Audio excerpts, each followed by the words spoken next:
I can't hear anything. No sound. No sound. Can't hear anything. Can you hear me now? Working on it.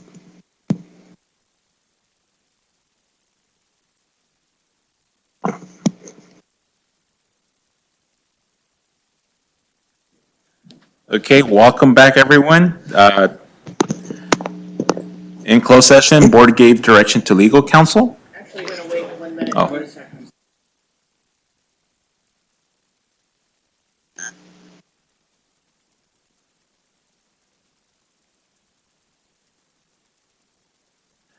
Welcome back, everyone. We're convening out of closed session. In the closed session, board gave direction to legal counsel. I will again take roll call. Trustee Irvin. Trustee Maestas. Trustee Marks. Present. Trustee Mejia. Here. Trustee West. Here. Vice President Brown. I'm here. And President Lopez here. Will everyone please stand for the Pledge of Allegiance?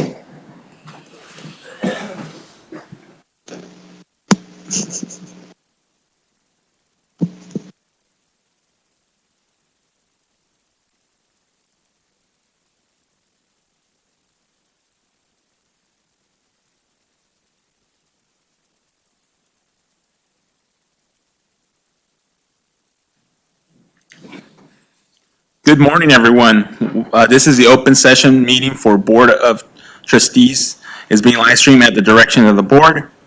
The live stream is available in the district website, and the recording will be available for viewing the day after the board meeting. And welcome everyone to the board special board meeting of April 9th, 2022. And again, I call this meeting to order.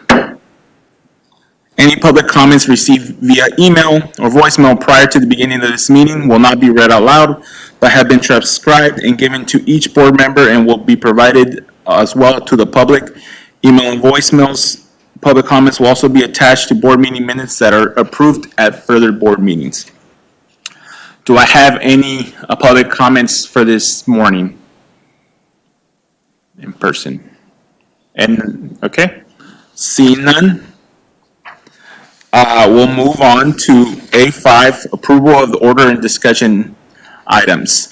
And I've been requested to move our human resources agenda, B8 through B14, up to the beginning of the discussion to the front, so having that be B1. Having B8 become B1 and so on and so forth. Do I hear a motion, everyone, any comments on that? So I just have a question. So are the other ones going to be right after that B1, B2, B3? Those are all going to be moved to B8, 9, 10? Is that Yes. correct? Okay. Yes, it will. Thank you. Any other questions or comments?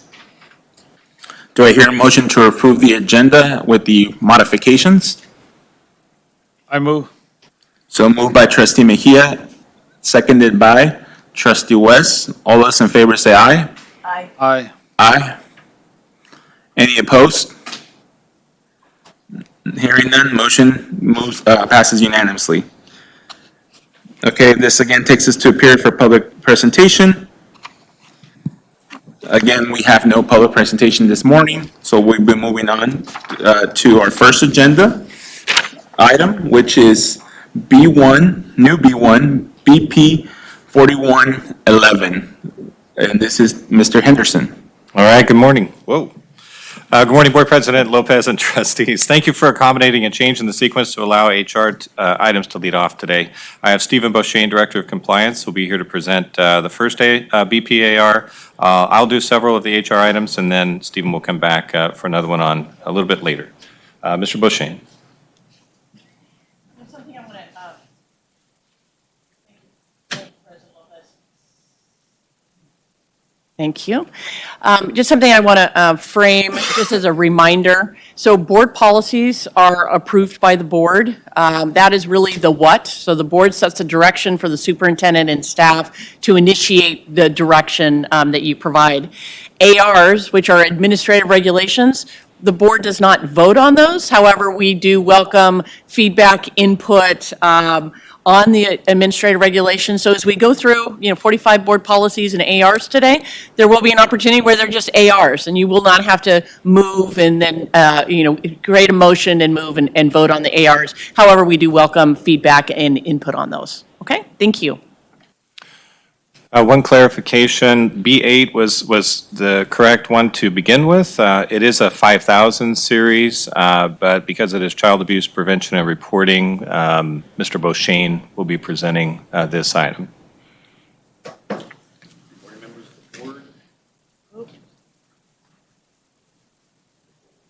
So before we have Mr. Beauchesne, I just want to read out loud. So this is BP 4111, recruitment and selection. correct? I'm sorry, the first B8 was BPAR 5141.4, child abuse prevention and reporting.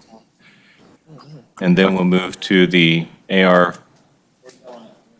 Where is it at in our binder then? Just gonna use your Barry Mallon voice. Hello? Just use this one. Find the Beauchesne tab. Thank you much.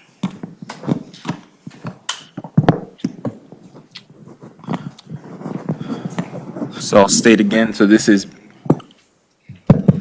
BP and AR 5141.4, child abuse and prevention and reporting. Mr. Beauchesne. Thank you. Good morning, members of the board, Dr. Noguchi, and members of cabinet. I present for a first reading and for your review, BP 5141.4 and AR 5141.4 regarding child abuse prevention and reporting. This is being brought forward due to language changes that have been made to the model policy, and this has been updated to make sure that our own policy conforms with those updates. If there are any questions regarding the BP or the AR at this time, I'd be happy to take those. Thank you very much. Is there any questions or comments from the public? Seeing none, any question or comment from our board members? Vice President Brown and then Trustee Marks. Vice President Brown?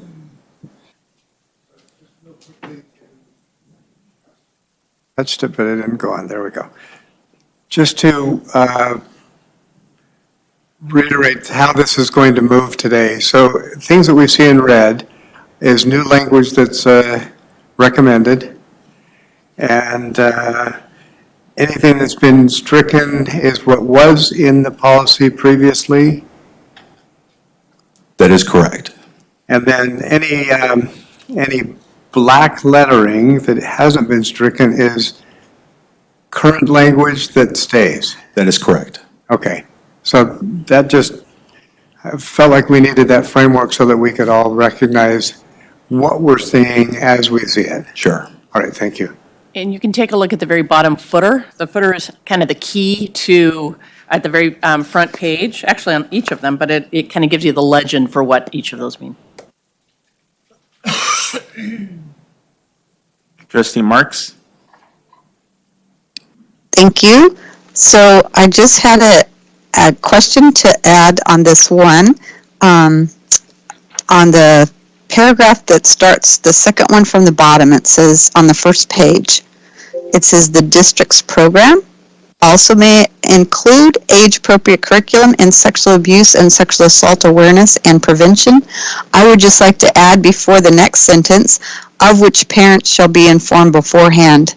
It didn't add that in there, and I know that's been a practice that we've had, that anything that we were sharing, because then the parents can say, upon written request of a student's parent or guardian, the student shall be excused from taking such instruction, but it did not instruct to have it so that the parents would be informed beforehand. I see all the guys standing around the computer. I'm not sure if my sound is all messed up. You sound beautiful. Is it okay? Yeah. Okay, did you hear me on that? Yes. Yeah, we did. Okay, thank you. So I'm just asking the board to consider to add, of which parents shall be informed beforehand, right after the period of that first sentence in that paragraph. That's language we could easily include, and that would be consistent with the Ed Code provision. Okay, thank you. So would we need a motion to approve that change? So you would need a motion to approve BP 5141.4 with the addition of second sentence, of which parents shall be included to be informed beforehand. So you just reinforce what was asked, and you ask for a motion on that. I have a comment first. Yes. So on the second page, I notice an inclusion of a word that's not normally with child abuse, and that's the word neglect. Is that a shift in direction? And are we prepared to make sure that all of our required informers are aware of this shift? What provision are you referring to? Okay, I'm looking at the child abuse reporting paragraph, the first, in the middle of the second page. The red language says known and suspected child abuse and neglect. I follow. So the question is what again? Sorry. So this feels like a little bit of a shift, where we have been programmed to look for child abuse. Are we now going to be programming people to look for child abuse and neglect? Actually, this is not new. Per CANRA, which is the Child Abuse and Neglect Reporting Act, our mandated reporter training already has included from the outset information and training regarding observing signs of neglect and reporting that as well. Good, thank you. Perfect. So I want to go back and make sure that Cindy, where is your correction so I can, what's the extent, how would you like it read so I can make note of it? And actually, what we'll do is that, I don't know if this is allowed, can we have her say what it is, then vote if we want to approve that change? And then when we go for the main motion, just say, do we approve the VP with the modifications? We could do that. The only caveat might be in these board policies, if there's 3 or 4 different things that you want to change, you'd be approving the 4 different changes before you approve the whole. What I could do is I could take notes and then I could read it back as a whole for you, if that would be helpful. Okay. It's up to you guys, however you want to do it. I think that's helpful. I think that would be helpful. That way you reiterate and we just basically go out right after you. So I will keep track of the different changes and modifications. I'll read them back to you, and then someone make a motion if that is, if that's what you guys agree to. Sounds good. So we'll start with this one. So we're looking for a motion for Board Policy 5141.4 with the addition of the sentence, of which parents shall be included beforehand. Informed beforehand. Informed beforehand. Do I Yes. hear a motion? A motion by trustee West and seconded by trustee Mejia. All those in favor say aye. Aye. And a Okay. question of clarification. Yes. We're approving the first reading. We're still going to see this come back as a Yes. second, so we're not voting for the completion at this point. That's true. Okay. Okay. So now with those modifications, do I hear a motion to approve the first reading of BP 5141.4, Child Abuse Prevention and Reporting? Motion by trustee West, seconded by trustee Mejia. All those in favor say aye. Aye. Aye. Aye. Any opposed? None, hearing none. Motion carries unanimously. Thank you. Thank you much. And now, if reading this correctly, we'll be moving on to VP 4111. Correct? It's an AR. Correct. This is BP 4111, recruitment and selection. There are a couple that we noticed had the 4100 series, and when the language is the same for other employee groups, we noticed after printing it for the board meeting, we would like, and I'll point those out if you're okay with it, to add either the 4200 series or the 4300 series to the numerical reference at the top. If that's too confusing, we can bring the others back separately, but because they're the same, we would include them together. So for this one, it applies to all employee groups. So it's 4111. We would like to add /4211 and /4311. But this board policy is a new regulation for the district and states the board's commitments to employ suitable, qualified individuals to carry out the district's vision, mission, and goals. It outlines the process for vacancies, job description reviews, screening application, and interviews. The policy also states about providing hiring incentives, and we may do so to assist with recruitment. It's been revised slightly to reflect district practice. It's recommended the board approve the first reading of Board Policy 4111 with the amended, as noted, to include 4211 and 4311. Perfect. Do I hear any comments? Do I have any comments from the public? Seeing any comments from the board? Any trustees? No? If not,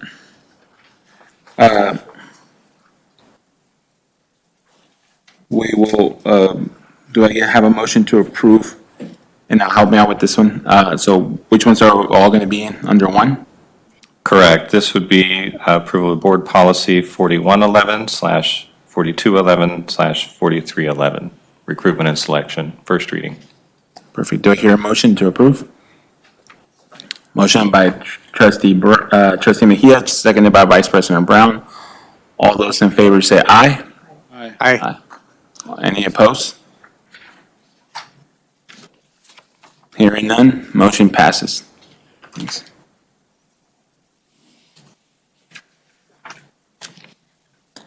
Okay, that will take us on to VP and AR 4112.21 interns. Mr. Henderson? Correct. Board Policy 4112.21 is a new policy for the district. It governs the procedures and conditions for hiring and supporting interns as necessary to fill our needs for certificated staff and gives prospective teachers experiential opportunities to connect their teaching theory with practice. We have working agreements with a number of universities and institutions for hiring interns when the need arises, and we're fortunate to have a district-level position specifically focused on supporting new and intern teachers.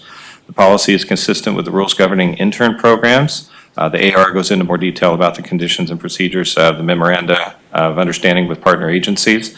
We also have an article in the MTA collective bargaining agreement specifically devoted to interns. The policy and AR are consistent with district practice, and it's recommended the board approve the first reading of Board Policy 4112.21 interns. Perfect. Thank you very much. Is there any comments from public? Any comments from our board members? Do I have Vice President Brown? Quick question.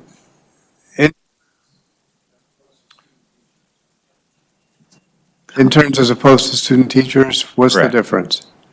Student teachers are offered the opportunity for observation and transition under the work of a master teacher. Intern is a relationship where you're offering employment while they're completing the intern program. Thank you. I just had a brief comment.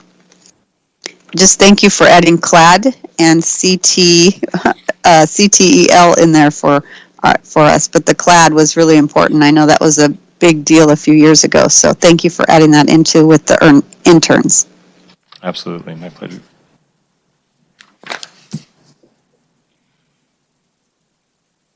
Great, thank you.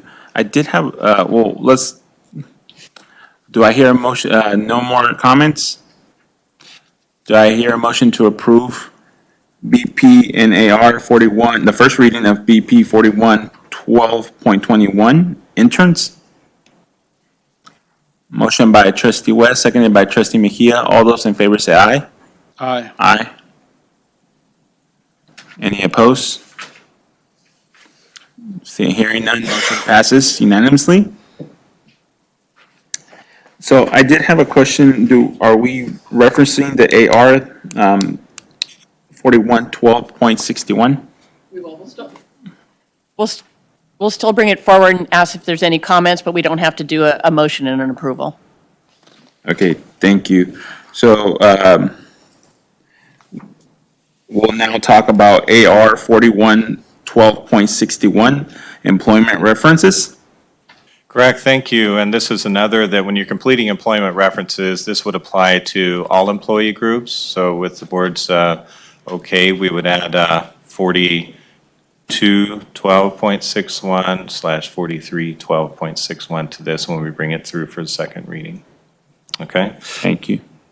So employment references, this is a new administrative regulation for the district that outlines the conditions for conducting employment references when we hire new employees. The AR addresses the district's ability to conduct reference checks as part of the selection process and addresses good faith and legally compliant guidelines for providing references for former employees, ensuring that any information we provide is accurate and fair. The AR is provided for the board's information, and unless there are questions, will be added to the district's operating regulations going forward following the second reading approval. Thank you very much. Is there any comments from our board? Hearing none, we'll move on as this is a AR. Thank you. We'll be moving on to VPE 4112.9, 4212. This is the one that we were mentioning earlier, right? Yeah, it's okay. So Correct, employee notifications, and for that, I'll invite back up Mr. Beauchene. Good morning again, everyone. This is a brand-new board policy that is being proposed to the board for a first reading. This board policy simply codifies the fact that the district will provide required notices when those notices to employees are required by board policy, administrative regulation, or law. If there are any questions about this, I'll take them at this time. is there any comments or questions? No, any? So just so we're clear, so this one was already voted on a couple sections before, right? No. No. This one wasn't voted on before. What they're doing here is they're just adding all the employee groups. So it actually was written out on this document where before it wasn't. So we're doing the same thing that we did in the other two board policies as well. Okay, sounds good. So do I hear a motion to approve VPE 4112.9, 4212.9, 4312.9 employment notification? Moved by trustee Mejia, seconded by trustee Brown. All those in favor say aye. Aye. Aye. Any opposed? Hearing none, motion passes unanimously. Thank you much. Thanks. And moving on to VP 4117.13, early retirement. And this is Mr. Henderson. Yes, thank you again. This would also apply to management employees, so if we could add /4317.13.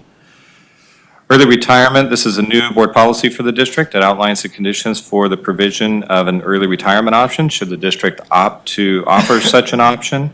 This would apply to certificated and management staff, assuming we add the 4317. Depending on the specific program the district pursues, policy addresses the stipulations to meet before taking formal action to approve such a program, including conducting a cost-benefit analysis, certifying with the county that the action will result in the net savings to the district, and considering the staffing impacts of a program in advance of initiating it. It's recommended that the board approve the first reading of Board Policy 4117.13 and as amended to include 4317.13 as we mentioned. Perfect, thank you very much. Is there any questions on this item? Seeing none, do I hear a motion to approve BP 4117.13, early retirement? A motion by Vice President Brown, seconded by Trustee Mejia. All those in favor say aye. Aye. Any opposed? Seeing none, motion passes unanimously. And now I will bring up Ms. Gutierrez for the AR 4117.11. And I'm going to be covering that one for her as well. So this is an administrative regulation, 4117.11, pre-retirement. And this is a new regulation for the district. It governs the procedures for the reduced workload program for certificated employees. Certificated employees who opt to reduce their workload as part of a phased pre-retirement plan, they're able to receive service credits and maintain retirement and health benefits afforded if they remain full-time, if they meet the conditions outlined in the regulation. We do have a reduced workload program as part of our collective bargaining agreement with MTA, so this does apply. We've adopted the CSBA language with exceptions to align with our collective bargaining agreement. In this respect, the language in this AR applies the same for management employees. So as with the others, if it's okay with the board, we would add /4317.11 to this AR in the numerical reference, and that'll be included going forward. As an administrative regulations for the board's information, unless there are questions, we'll add it to our regulations governing our practice. Perfect. Thank you very much. Any questions or comments? See none, we'll be moving on, as this is an AR. Thank you, and thanks again for letting us jump in line. We appreciate it. Thank you very much. And so we'll be moving back to which was our first item, but now it's, I believe, B8 or B9. But this is, we're moving on to VP and AR 5148, Child Care and Development. And I'll give everyone a moment just to find their new location. I do want to add something. Trustee Maestas met with me earlier this week and brought in his binder, and he had a number of suggested changes in word choice. I believe that there's a total of six board policies. I've given that summary sheet to Mr. Godot, so if you see him going like this, he just wants to add in what Maestas is suggesting. Mr. Godot will not go back and forth in the explanation of it. We'll just put it out there, and you guys either take it or not, but that way he can provide a little bit of feedback. Thank you very much. So far, we're good, right? There wasn't any? Okay. Okay. Good morning, Board President Lopez, trustees, Dr. Noguchi, and Cabinet. I'm Heidi Noon, Senior Director of Early Childhood Education, and we're bringing forward two board policies and ARs. Board Policy 5148 and the corresponding AR includes information regarding our district's child care and development programs and describes how our services are provided in early childhood education. This board policy was last approved in December 2019 and has been updated to reflect new state regulations in Title V and the Welfare and Institutions Code. There is one error on the first page of the board policy. The second paragraph should read, the board shall enter into a contract with the Department of Social Services and the Department of Education for the provision of child care and development services by the district.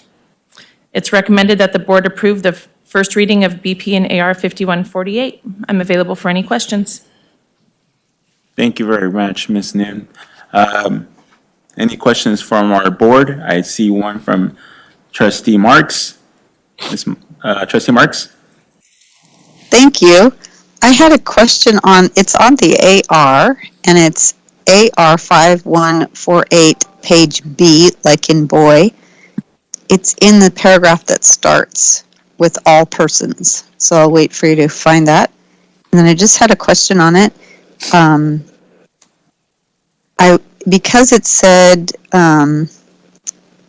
that all persons employed at a licensed district child care center and all volunteers who provide care and supervision to children at such a center shall be immunized against influenza, pertussis, and measles. Is this something we're already doing? And I noticed that in the number 2, just below it, it says that they can, in the case of influenza vaccine, the person submits a written declaration declining the vaccine. I know there's a lot of people who do not take the influenza vaccine. It's because it causes a lot of health issues for certain persons. So I know that it says they can have a written declaration, but what is our practice right now on this? This is our current practice right now. So we allow them to not do it if they decline it. Correct. the They just have to influenza provide a vaccine. written declaration that they decline the vaccine. Okay, perfect. Thank you. I just wanted clarification on that and didn't know if this was a change in what we already do. So, okay, that's all. Okay. Vice President Brown? Just noting that Mr. Godot had his hand up before me. Thank you. Mr. Goodell? Yes, on behalf of trustee Maestas, he's asking, similar to previous, AR 5148B, he asked, should we take out influenza in the third paragraph? And also asked, is this mandated? Okay, so we established that it is, and it's our current practice, so we're going to leave it as is, correct? That's up to the board. If it is our current practice, you can opt out, and I think really that's at the essence of what the conversation is here is, are we requiring flu vaccines or not? And since there is a process by which you can opt out, I think that's that safeguard. That covers it. Okay, so everyone okay with leaving it on? Trustee Marks? So, could you explain again, is it just to take out the influenza in that paragraph and not have it as that they had to be immunized against influenza? Or what was Trustee Maestas asking for? To have the second one bullet taken out? What was he asking? Specifically, should we take out influenza in the third paragraph? Is this mandated? Oh, okay. I'd be fine if we took it out, and it didn't sound like it was mandated, so I would like teachers to have, or licensed child care workers to have an option. So that is our current practice right now, that they have the option and they can submit the exemption. Ms. Nunes, do you know if this is a legal requirement or is it just Modesto City Schools requirement? It's part of Title V state regulations. Okay. So therefore, I would believe we would need to keep it in. So it's a requirement. Yes, okay. Okay. All right, then. We can keep it in. And then I had another question on another page of this. I didn't realize it was all the same one, so I apologize for that. It's on the second to last page of the AR. And it's I. It's on the page I, and it's the third paragraph from the bottom. And it has to do with the hiring people with a criminal record. And so I had a question on that one because it says that that at the time a child is accepted into a licensed child care and development center, the child's parent, guardian, or authorized representative shall be notified of the rights specified in 22 CCR, and then it gives the numbers, including but not limited to the right to enter and inspect the child care facility and the right to be informed upon request of the name and type of association to the center of any adult who has been granted a criminal record exemption. So I was concerned, how does a parent find out if a person working with their child has a criminal record? And how could they ask for an exemption? Some of them don't speak English very well. This just seemed very disconcerting to me if I was a parent and didn't know the process of how to find out if my child's got somebody as a background, a criminal background. So currently, we haven't had any parents request this. We do go through a very clear process for our criminal record background, and then it goes through HR. And then HR would notify our department if there were to be an exemption filed and granted. But we don't get any more information on that. That all goes through HR. So Mr. Henderson, maybe I can defer to you. I would have to look more at that policy to see what kinds of offenses they're referring to that would warrant an exemption. It would seem to me to be rare that we would employ somebody in such a program and exempt them from an offense that came up on their criminal record. Yeah, so I'm just I was just concerned for parents and children that might be in a program and not actually know how to ask for that information, and to let them know that they have the right to ask for that. I didn't know how that was distributed. Maybe we can let them know. I don't know how the parents are informed about their rights on this. Yeah, on So- the one hand, there are certain offenses that we just simply won't employ somebody and cannot employ somebody if it comes up on their criminal record. What I'm not sure about is if there's what would be considered maybe legally a relatively low-level offense of a misdemeanor, and we employed the person anyway because we determined it did not have a nexus to impact their employment in the program they were doing. Are they referring to that kind of an exemption? I'm just not familiar with this and would have to look at it more. Okay, I understand that. Yeah, it just brought kind of red flags up for me. So, okay, I'll trust the process and that the parents would be informed about their rights in a way that they understand. Thank you, Trustee Marks. I have a comment from Vice President Brown. Yes, back to page B on the AR. The same paragraph that we referred to about vaccines. I'm curious, do we have a requirement now related to COVID vaccine, and do we need to include that language here? No, at this time, we do not have a requirement for COVID vaccines. Okay, thank you. Thank you, Vice President Brown. Is there any more comments or questions? No. So the only addition I have for us is in our second sentence that says the board shall enter into a contract with the California Department of Social Service and the California Department of Education, CDE, for the provision of child care and development service by the district. Is that correct? That is correct. Okay. So do I hear a motion to approve this item with the additions? I had a motion by Trustee Mejia and seconded by Trustee West. All those in favor? Aye. Aye. Any opposed? Hearing none, motion passes unanimously. And this will take us to VP and AR 5148.3, preschool and early childhood education. Ms. Nunes. Thank you. Board Policy 5148.3 and the corresponding AR includes information regarding our district's early childhood education, Head Start, and state preschool programs, and describes the eligibility and enrollment requirements and how services must be provided to our preschool-age students. This board policy was last approved in February of 2020 and has been updated to reflect new state regulations in Title V and the Welfare and Institutions Code. So it's recommended that the board approve the first reading of BP and AR 5148.3. I'm available for any questions. Is there any questions from our board? Going once? Okay, seeing none, do I hear a motion to approve VP 5148.3 preschool early childhood education? Motion by Trustee Mejia, seconded by Trustee West. All those in favor say aye. Aye. Any opposed? Hearing none, motion passes. Thank you very much. Okay. Board President Lopez, I'll take the next four. You're going to see, I think, Hauk and Hinkle. Okay, so our next VP is VP and AR 5131.4, student disturbances. Yeah, BP and AR 5131.4 includes policy regarding student disturbances.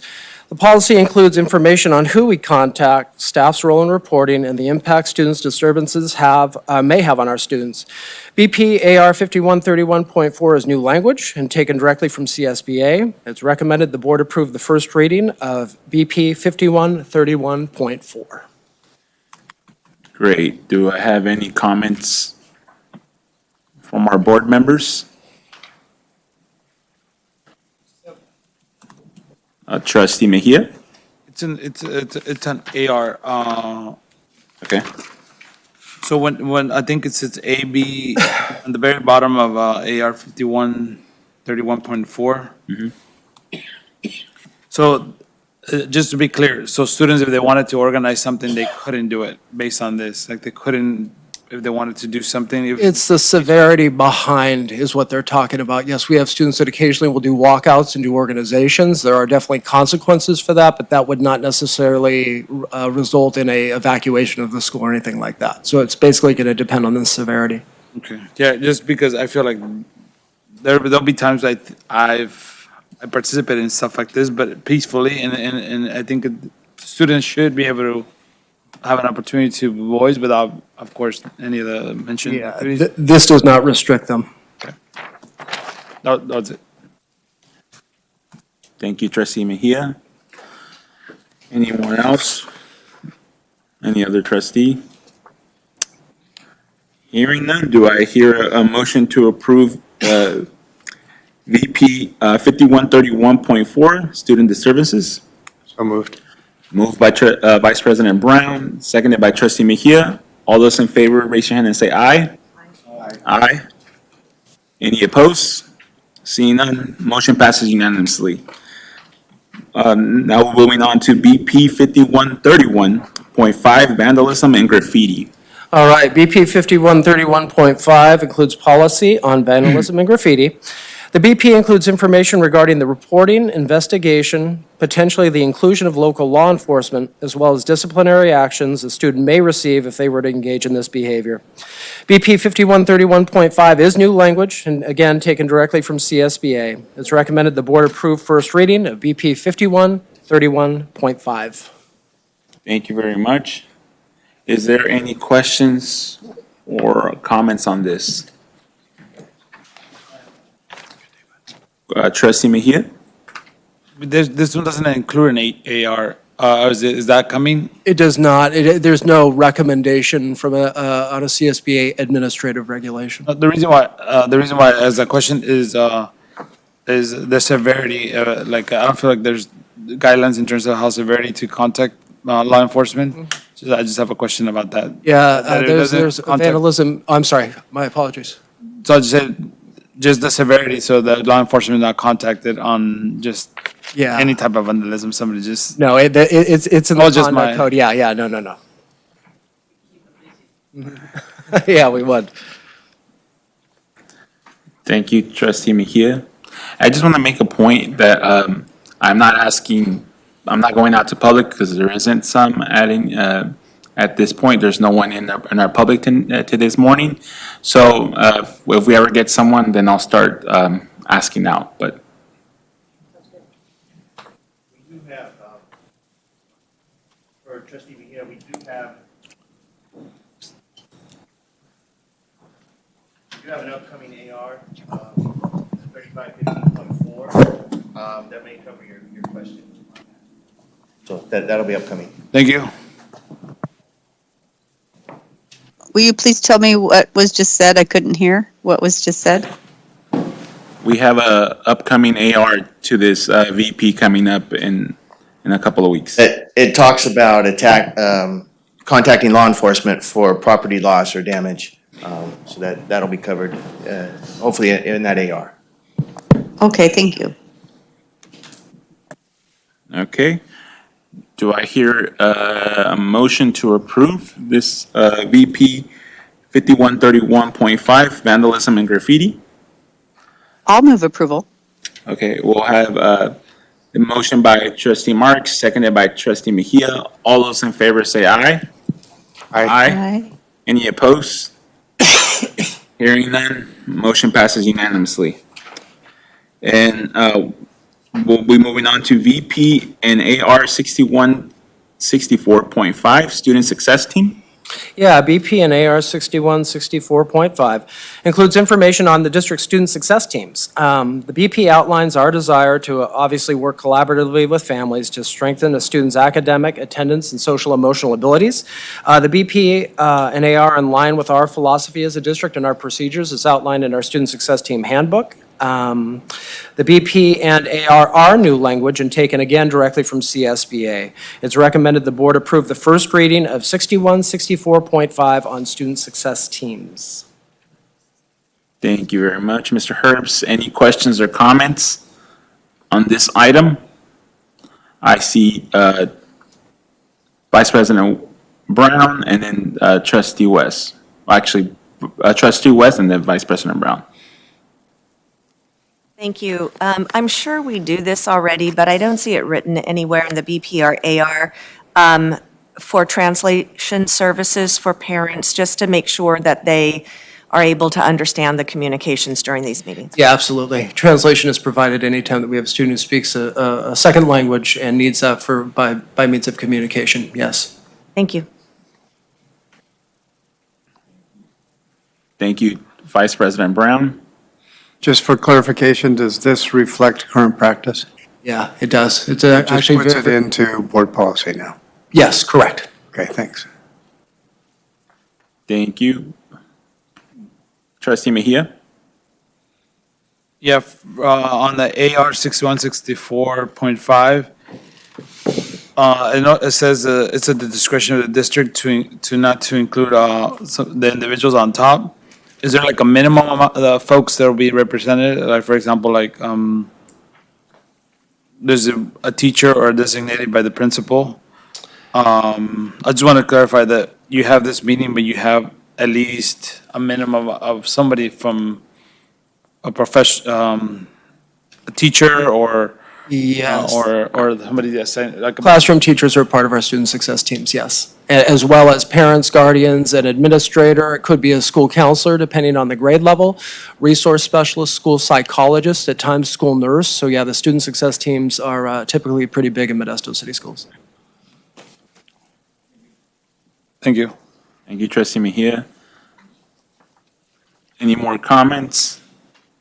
Hearing none, do I hear a motion to approve BP 6164, Student Success Team, .5, sorry. Moved by Trustee West, seconded by Trustee Mejia. All those in favor say aye. Aye. Aye. Any opposed? Seeing none, motion passes unanimously. Thank you very much. And this, we have, next up, we have VP and the ARE 6173, Education for Homeless. Yeah, BP and AR 6173, and then there's some corresponding exhibits. Includes policy regarding the education of our homeless youth in Modesto City Schools. For the most part, the BP and AR, it's really cleanup language and includes our obligation to support our homeless students within our district. The board last approved this policy on February 7th of 2005. It's recommended that the board approve BP 6173. Thank you, Mr. Herbst. Is there any questions or comments on this item?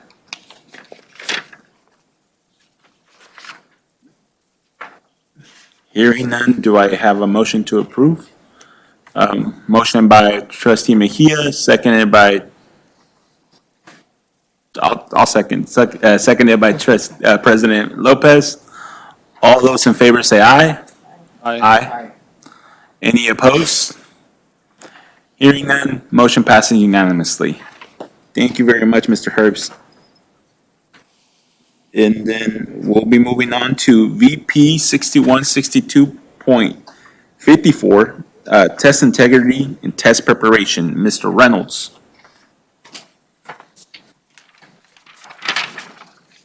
Good morning.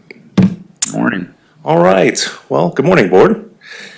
BP 6162.54, Test Integrity, Test Preparation, is to protect the integrity of student assessment processes in order to obtain an accurate assessment of student achievement in the district and maintain accountability to the community and state. You know, educators, we've got big hearts, and we long to see students successful. Sometimes there may be the temptation to take that sentiment a little too far and manipulate the assessment process in some way to artificially favor better outcomes for students. So this board policy makes the school board's intent on the matter crystal clear. If we're going to take the time to give an assessment, it needs to be the truest reflection of our students' learning and inform us as to what their needs are at the moment. So BP 6162.54 is a new adoption for MCS and was last reviewed and approved by CSBA on April 1st of 2014. It is recommended that the board approve the first reading of BP 6162.54, and I'm available for any questions.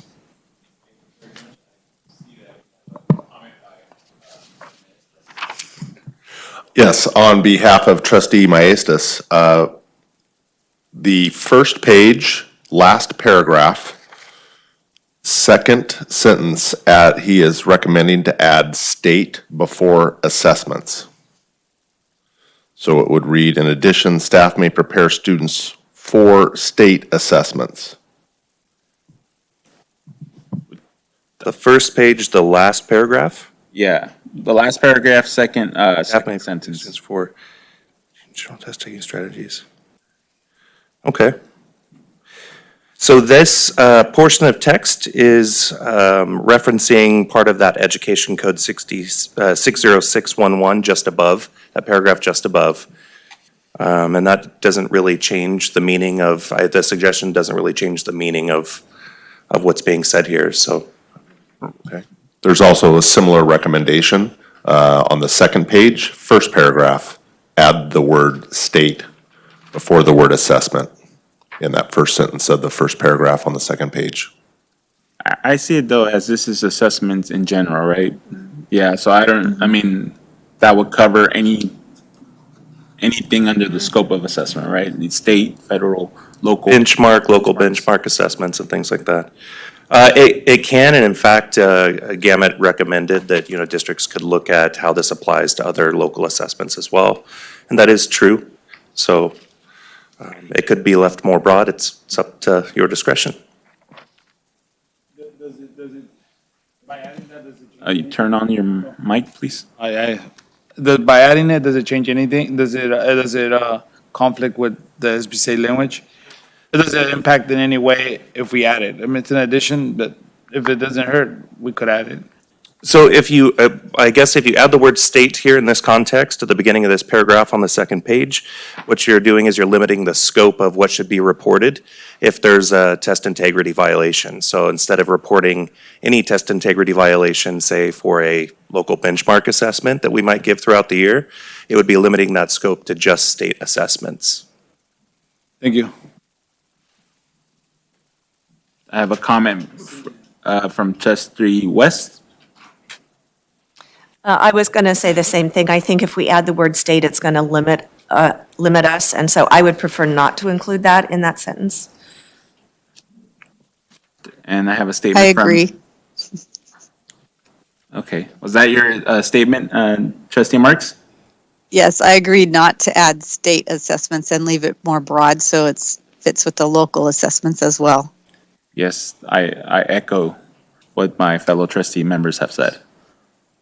Any other comment or question for Mr. Reynolds? I would just add that, if that's the board's position, and I would agree, this particular board policy is on test integrity in general, then would you want that to apply to that paragraph on the first page as well, that we not include the word state to leave it more broad? It was that second paragraph on the first page.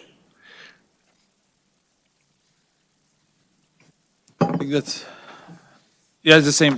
Basically, it's both no state, but Right, for both yeah. changes from masters. Okay, sorry, I thought you were saying that there was states somewhere in there to take out. But, okay, now the two places wouldn't have the states, yes, agreed.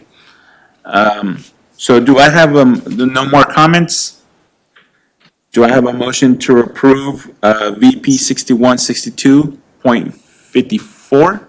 I motion. So wait, I just have a question on what just happened. So just questioning what was the discussion. I'm just making sure I understood it. So was it to take out statewide assessment system It would, out of the paragraph before that? no, it would stay as is, not including state in any of the location, of the, either, sentence. Oh, okay, just the two that he suggested. Yeah. Okay, that's fine. Yeah. Okay. All right. Okay, so I'm gonna read it again. Do I hear a motion to approve 6162.54 test integrity and test preparation as is, My motion, as is. as a first reading? A motion by trustee Mejia, seconded by trustee West. All those in favor say aye. Aye. Aye. Aye. Any opposed? Hearing none, motion passes unanimously. Thank you very much. Great. Thank you for your time. Okay, we'll be moving on to our regularly scheduled VP 15. B15, which is our BP 0420.42 charter school renewal. Mr. Godot. Good morning, President Lopez. At this time, I'd like to introduce Senior Director of State and Federal Programs, Steve Hurst, to present the next two items.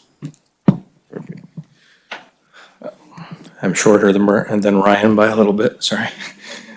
Good morning, Board President and members of the board. We are here for the approval, hopefully, of the first reading of Board Policy 0420.42, which is on charter school renewal. This board policy last came to the board for approval in September of 2018. However, there have been changes within ed code. And as you can see, when you look at the wording, most of the wording we've made changes are to go with the recommendations from CSBA with a few of our own. It is recommended that the board approve Board Policy 042042 first reading. Thank you very much. Is there any questions or comments from our board members? No? Hearing none, do I get a motion to approve 0420.42, a first reading of charter school renewal? Do I hear a motion? Motion by Vice President Brown and seconded by Trustee Marks. All those in favor say aye. Aye. Wait, do I have a point? I think we need to backtrack a little bit. Never mind. I vote yes. Oh, okay, sorry. So I'm gonna start again. We're getting some clarification on voting. Do I hear a motion to approve the first reading of 0420.42 charter school renewal? I move approval. Motion by trustee Marks, seconded by Vice President Brown. All those in favor say aye. Aye. Aye. Any opposed? Hearing none, the motion passes unanimously. And we'll be moving on to VP 12.21, election guidelines for school advisory committees / district advisory committees. Good morning again. Board Policy 1221, election guidelines for school advisory and district advisory committees was last approved by the board in July of 1996. There are relatively minor revisions to this policy, a couple wording revisions that need to be called out, and also to make sure that we are compliant with the different makeup of the advisories at the site level, which requires a 50% parent rather than a majority. And those are actually outlined in federal and education code. And then due to our realignment of divisions, we did add in that the director of state and federal programs, as well as the director of EL, or English learners, should be a member of the district advisory committee, specifically the DLAC committee. It is recommended that the board does approve first reading of Board Policy 1221. Thank you very much. Do I have any comments or questions? I see Vice President Brown. Yes, when we refer to school advisory committees, is that the same as a school site council? That would be a school site council or potential, school site council as well as English learner advisory. Do we have any other committees that are elected? English Learner Advisory Committee is actually elected also at the school site. And how, I've never heard of that election. How does that take? So some districts will combine their school site council and their ELAC as one committee and elect the members jointly. If not, then if you have two, and we actually, most of our sites have two committees, then you hold an election for the members of that, and the majority of those members, or the 50% of those members, do have to be parents and parents of EL students. Okay, and so that's all site level? We don't have any district-wide elected committees? The sites elect their representative to the DLAC, which is the District English Learner Advisory Council, but that is handled through the sites, through their ELAC actually is how that member gets elected to that committee. And so that committee is majority of parents, with the administrator, either myself or in this case, Mrs. Mota, being the district lead for that. Thank you. These board policy reviews help us understand district operations, so appreciate those clarifications. Thank you very much. Trustee Mejia? I just have a comment on this. Is just, I think it's positive that we have two separate ones, just because I know, at least in my experience, if you have a committee like ELAC committee, if you do it in the native language of the speakers from the serve, I think there's more participation than when you combine. Sometimes it kind of doesn't get as much participation in my experience when you have two combined committees, because there's a lot of material to cover and you don't really emphasize what you need to, especially on the ELAC part of it, which is for English learner parents. So that's just a comment. Thank you. Is there any other comments or questions? Hearing none, do I have a motion to approve the first reading of election guidelines for school advisory committees / district advisory committees? Motion by Trustee West, seconded by Vice President Brown. All those in favor say aye. Aye. Aye. Any opposed? Hearing none, motion carries. We'll be moving on to VP 6011, academic standards. Yes, at this time, I'd like to introduce Assistant Superintendent of School Leadership, Dr. Heather Contreras, to present Board Policy 6011, academic standards. Good morning, President Lopez, Dr. Noguchi, Board of Trustees, and Cabinet. I am presenting Board Policy 6011, which is a new and optional policy for the board. This policy suggests that the board adopt high standards for student achievement, align those standards to district curriculum, provide reporting on those standards to parents, and report that progress to parents as well on the standards. It is recommended that the board adopt BP 6011. Thank you very much. Do I have anyone wanting to speak on this item? Vice President Brown? Does this reflect current practice? Yes, it does. Perfect. Thank you very much. Any other comments or questions? We have a comment from Trustee Maestas. Yes, on behalf of Trustee Maestas, he has several points here that I'll go through one at a time. Okay. Second paragraph, Trustee Maestas suggests that we might also want to add CDE, or the California Department of Education, to this list of the process. So second paragraph,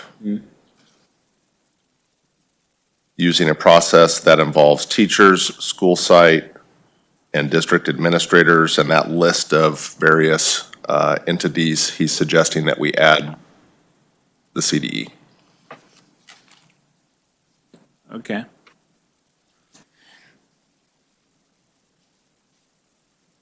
Is there, Which I can say makes sense, since the academic standards, most of the academic standards come from CDE. So they're just saying that we should be adding CDE in that. So that's already applied. It could be implied, or it could be implied, but I would imagine there are situations in classes out there where teachers have developed a set of standards that might not align to CDE. And so I think that's what his intent is, to strengthen that and to streamline it. so for this, should we wait to see what we get back, and then maybe if it needs to be added, we can do it in the second reading, bring it out of consent? Or we should just try to add this in now? I'm gonna add it now. Okay. Okay. Okay. Next, he suggests in the third paragraph on the first page, recommends deleting the word content before the word standards. It is the last line, second to last line of the third paragraph. And his intent there is, we do have content standards, that's the what, but there's also standards outlined in California frameworks that also talk about behavior and performance standards. So there's standards for performance, there's standards for a specific content. So what he wanted to be able to, and I think he has two comments on this, is that he believes that we should be looking at both set of standards that are outlined in the framework. So just by putting standards, then you would do that. Yeah, thank you, Dr. Najib. I'll read it. I thought it was a third item, but this is supporting that recommendation of removing the word content. He says academic standards have both content standards and process standards. For example, mathematical practices, and there are identified practices in science and history as well. Okay. Was there an additional? That is all from Mr. Maestas on this item. Thank you. Okay. Cindy? So along with that comment that he had, what if we added and process to content? So to exceed statewide model content and process standards adopted by State Board of Education. Should we add process in there instead of just deleting content? That could be an option. Certainly, you're calling it out as opposed to deleting it. It's just really the same thing, Yeah. but it's whatever the board would like to do. So do we want to be specific, or do we want to be general? Trustee West? I was just going to say, I always lean towards the side of giving more leeway to be general. I think when you're too specific, you just limit yourself in the future. So I wouldn't mind just eliminating content and just saying standards, and that covers all of the standards. Okay, Okay, I'm agreeable to that, though. okay. I'm agreeable to that as well. Okay, so,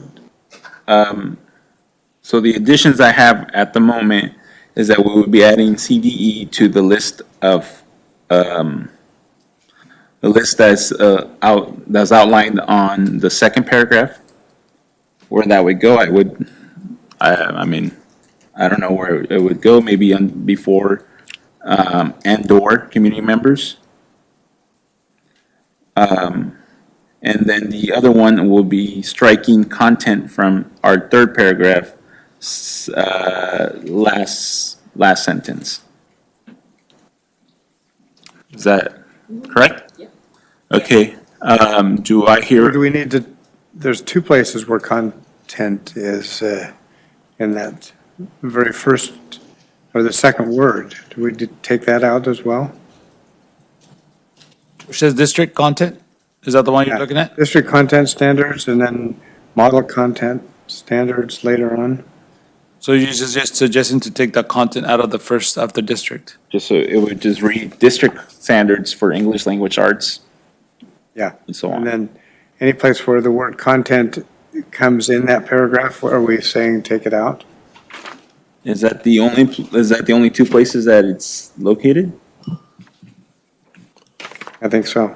Okay, so just, There are actually a couple other places where it's located. I think it's the third or fourth paragraph down, so reading, yeah, It's the third and the fourth. third and the fourth. Mr. Godot wants to speak. I was just going to point that out. okay. So are we okay with removing content on all those areas that Vice President Brown suggested? Yeah. Yeah, okay. So I'll read out the additions. The addition is to add CDE to the list of agencies under the second paragraph. Removing. and then removing content, the word content from twice on the third paragraph and once on the fourth paragraph. Okay? All right, do I hear a motion to approve the first reading of BP 6011, academic standards with the modifications? On behalf of Mr. Maestas, or trustee Maestas, I'll You'll make a motion. make a motion. Second. Motion by Vice President Brown, seconded by Trustee Mejia. All those in favor say aye. Aye. Aye. Any opposed? Hearing none, motion passes unanimously. Okay, this takes us to our next item, VP 6111, school calendar. Okay, at this time, President Lopez, I'd like to introduce Senior Director Lori Hewlin, School Leadership, to present Board Policy 6111, School Calendar. Good morning, Board President, Board members, Dr. Noguchi, and Cabinet.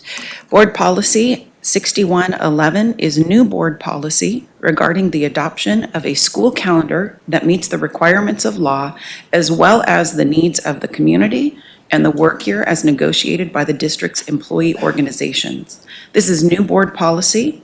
It is recommended that the board approve the first reading of Board Policy 6111, and I am available for questions. Thank you very much. Do I have any questions or comments from our board members?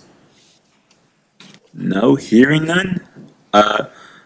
Can I get a motion to approve the first reading of VP 6111, school calendar?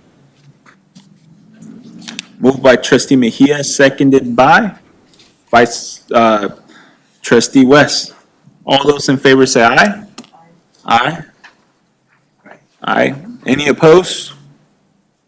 Hearing none, motion passes unanimously. Thank you. Okay, and then we will bring up our AR 6116, classroom interruptions. Yes, again, I'd like to bring up Dr. Contreras for BP AR 6116, Classroom Interruptions.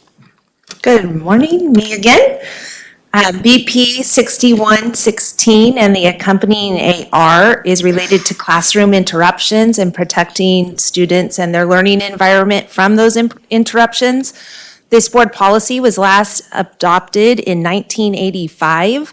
We are recommending that we use CSBA language to update the language in Board Policy 6116, and it is recommended that the board adopt Board Policy 6116 with the revisions recommended. Thank you very much. Do we have, I see the VP 6116, but I don't see the AR here. There are 2 pages. The first page is the BP, and directly behind that should be AR 6116. It's in my folder? Got it. Sorry. Thank you.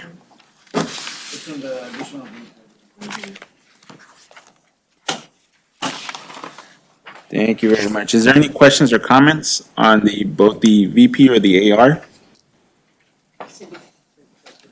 Cindy, Trustee Marks? Okay, thank you. My suggestion is to keep the first paragraph in the board policy with the slight changes to it, and then deleting the second paragraph that was added. So the deleted paragraph, to keep that. So it would read, the governing board recognizes the importance of providing students with sustained, uninterrupted instruction.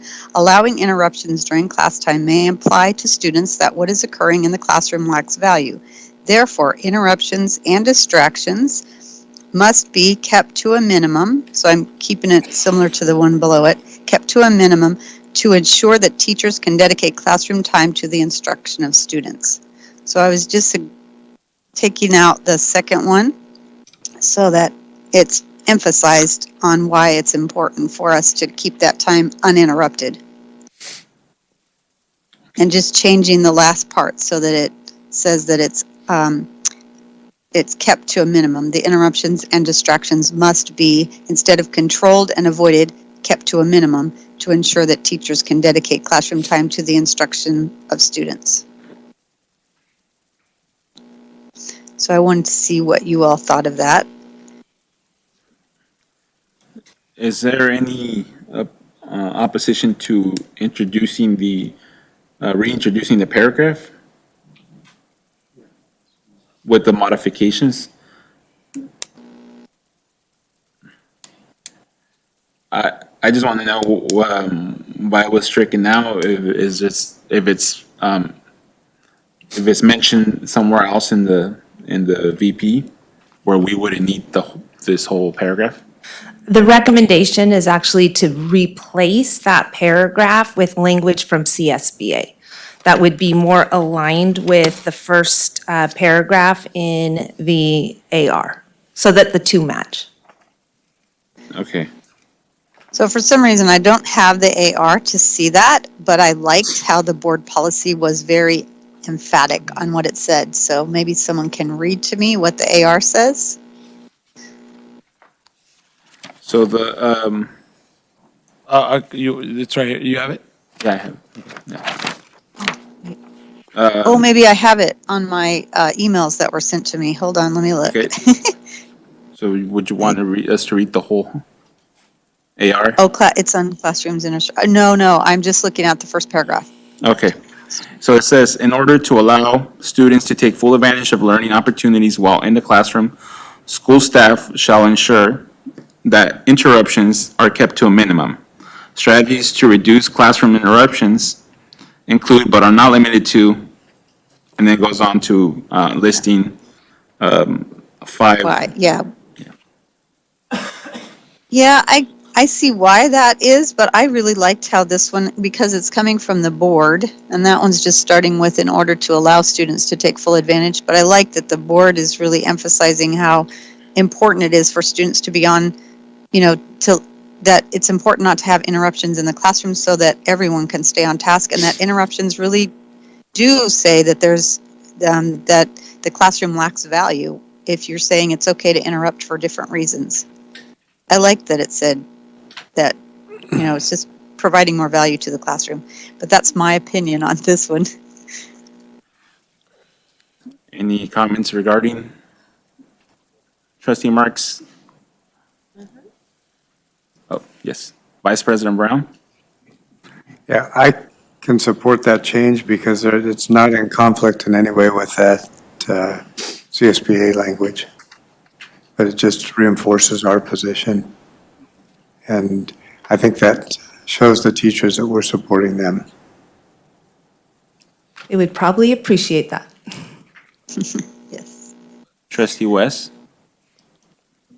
I think the reason it was changed was to kind of just condense it, and I'm fine with that. But Trustee Marks, I feel your passion and your support, and so I'm fine to go back to the original as well. Either way, I'm good with. Thank you. Okay. Trustee Yes, Mejia? and the original, I was taking out the words controlled and avoided, and changing it to kept to a minimum. So just so you're aware of that, I was just taking that out and then to ensure. So the only edit in that first paragraph and then deleting the whole second paragraph. Okay. So as I have it at the moment, and is reinstating the first paragraph with the modification of the second sentence and adding in kept to a minimum to ensure that teachers can dedicate classroom time to instruction of students, and then eliminating the second paragraph, or would now be the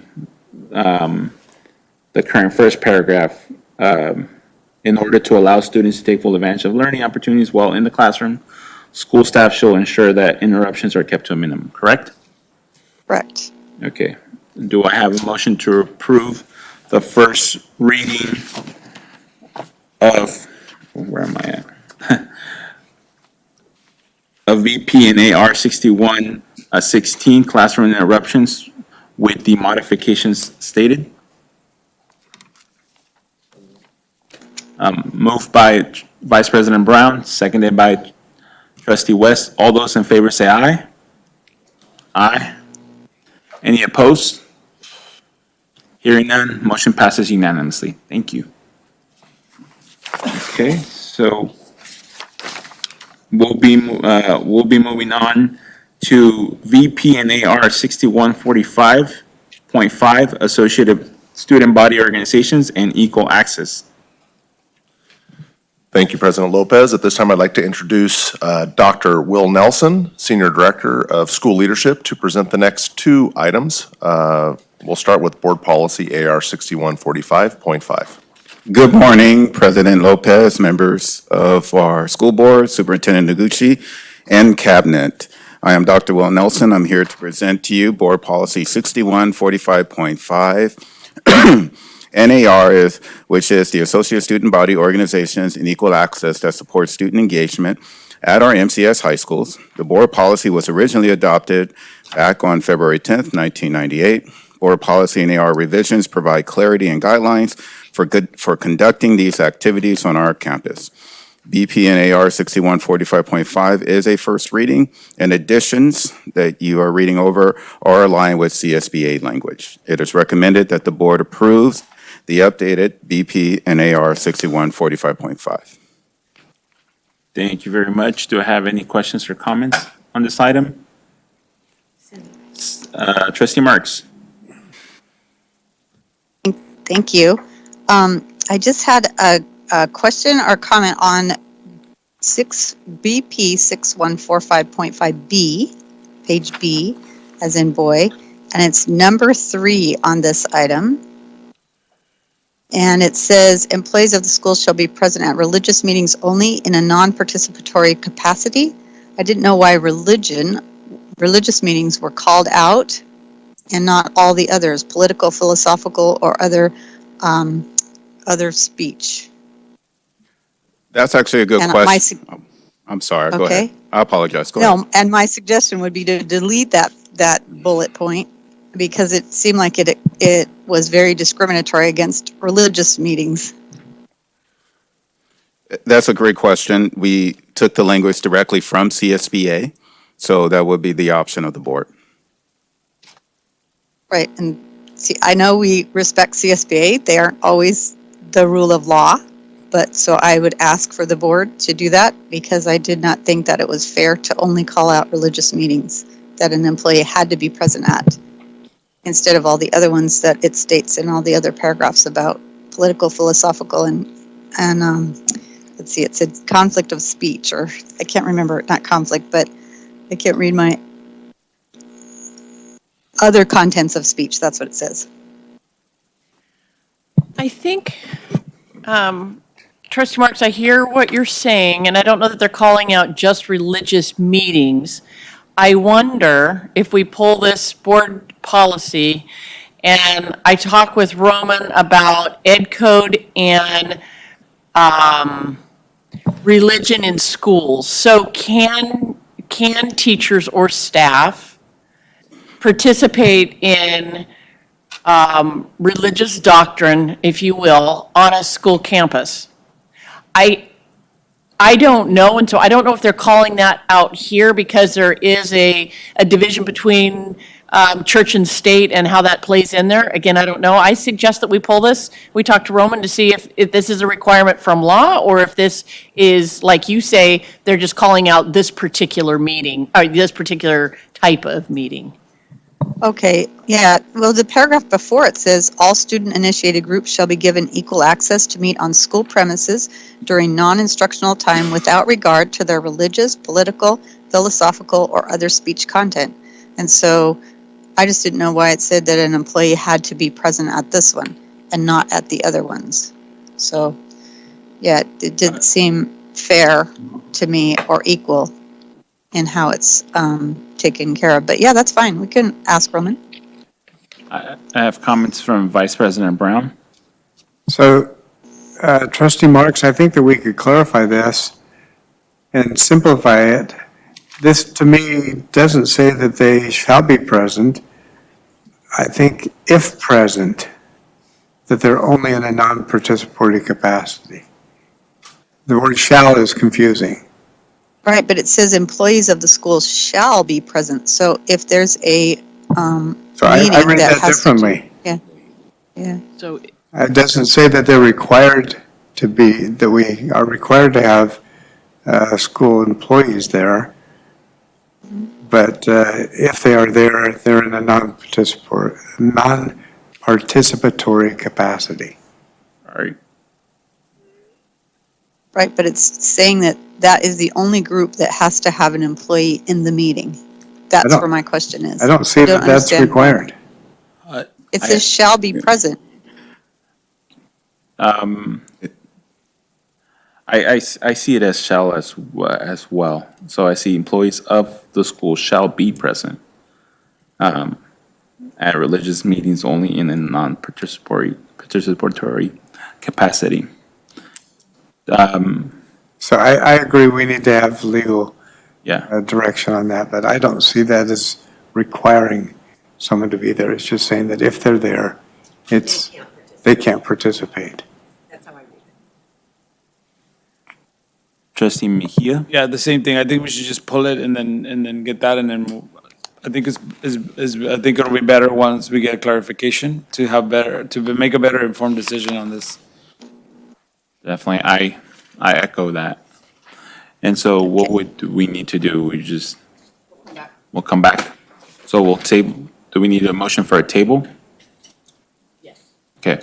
Do I hear a motion to table VP and AR 6145.5 Associated Student Body Organizations and Equal Access? I move. Moved by trustee March, seconded by trustee Mejia. All those in favor say aye. Aye. This item will be tabled. And so now we'll be moving on to VP 6145, Assemblies and Special Events. Mr. Nelson. Thank you, President Lopez. Board Policy 6145.8 is the Assemblies and Special Events language that provides guidelines for these types of school activities, which include speakers coming onto our campus to speak with students. This is a first reading, and the language additions that you're reviewing are the CSBA language. It is recommended that the board approves the BP 6145.8. Thank you very much. Do you have any questions or comments on this item? Seeing none, do I hear a motion to approve the first reading of VP 6145.8, Assemblies and Special Events? Moved by Vice President Brown, seconded by Trustee West. All those in favor say aye. Aye. Any opposed? Hearing none, motion passes unanimously. And now we'll be moving to VP and AR 6153, school-sponsored trips. Thank you, President Lopez. At this time, I'd like to bring back to the podium Senior Director Lori Hewlin for BPAR 6153, school-sponsored trips. Thank you. Board Policy 6153 and the corresponding AR includes information regarding our district's field trip guidance. The CSBA suggested additions include language about procedures for approval of field trips, required consideration of student safety, as well as guidance for funding. This board policy was last approved at its adoption in August of 1989. It is recommended that the board approve the first reading of BP 6153, and I'm available for questions. Is there any questions or comments from our board members? No, seeing none, can I get a motion to approve the first reading of VP 6153, school-sponsored trips? And I have a motion from, I want to oh, ask for clarification. Feels like there's kind of a dangling first line here. So right after the word instruction, what is that supposed to say? where are you at on this? The very first page, right at the very beginning. okay.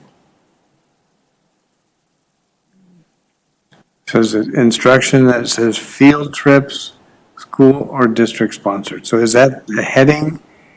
And that's complete? Yes. Okay. I wasn't. There's actually a section, I think there's 9 total sections in board policy, and one of the sections are instruction. And then under instruction, you have 30 board policies or more. Thank you. Okay. Is there any other comments? Okay, can I get a motion to approve the first reading of VP 6153, school-sponsored trips? Motion by trustee West, seconded by trustee Mejia. All those in favor say aye. Any opposed? Motion passes unanimously. Thank you very much. And now we'll be moving on to VP and AR 6172.1, concurrent enrollment in college courses. Mr. Nelson. Thank you again, President Lopez.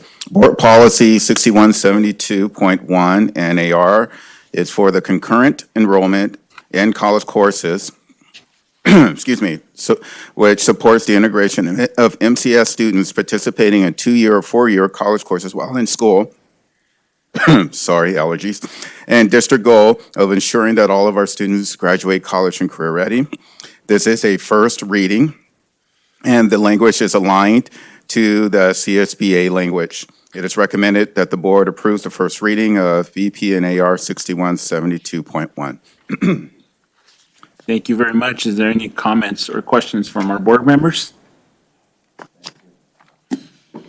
Seeing none, do I hear a motion to approve the first reading of VP 6172.1, concurrent enrollment in college classes? Motion. Motion by trustee Mejia, seconded by trustee West. All those in favor say aye. Aye. Aye. Any opposed? Seeing none, motion passes unanimously. I have a request for a break. Shall we take a 5? A 5, so we'll take a 5-minute recess and we'll be back at 10:38.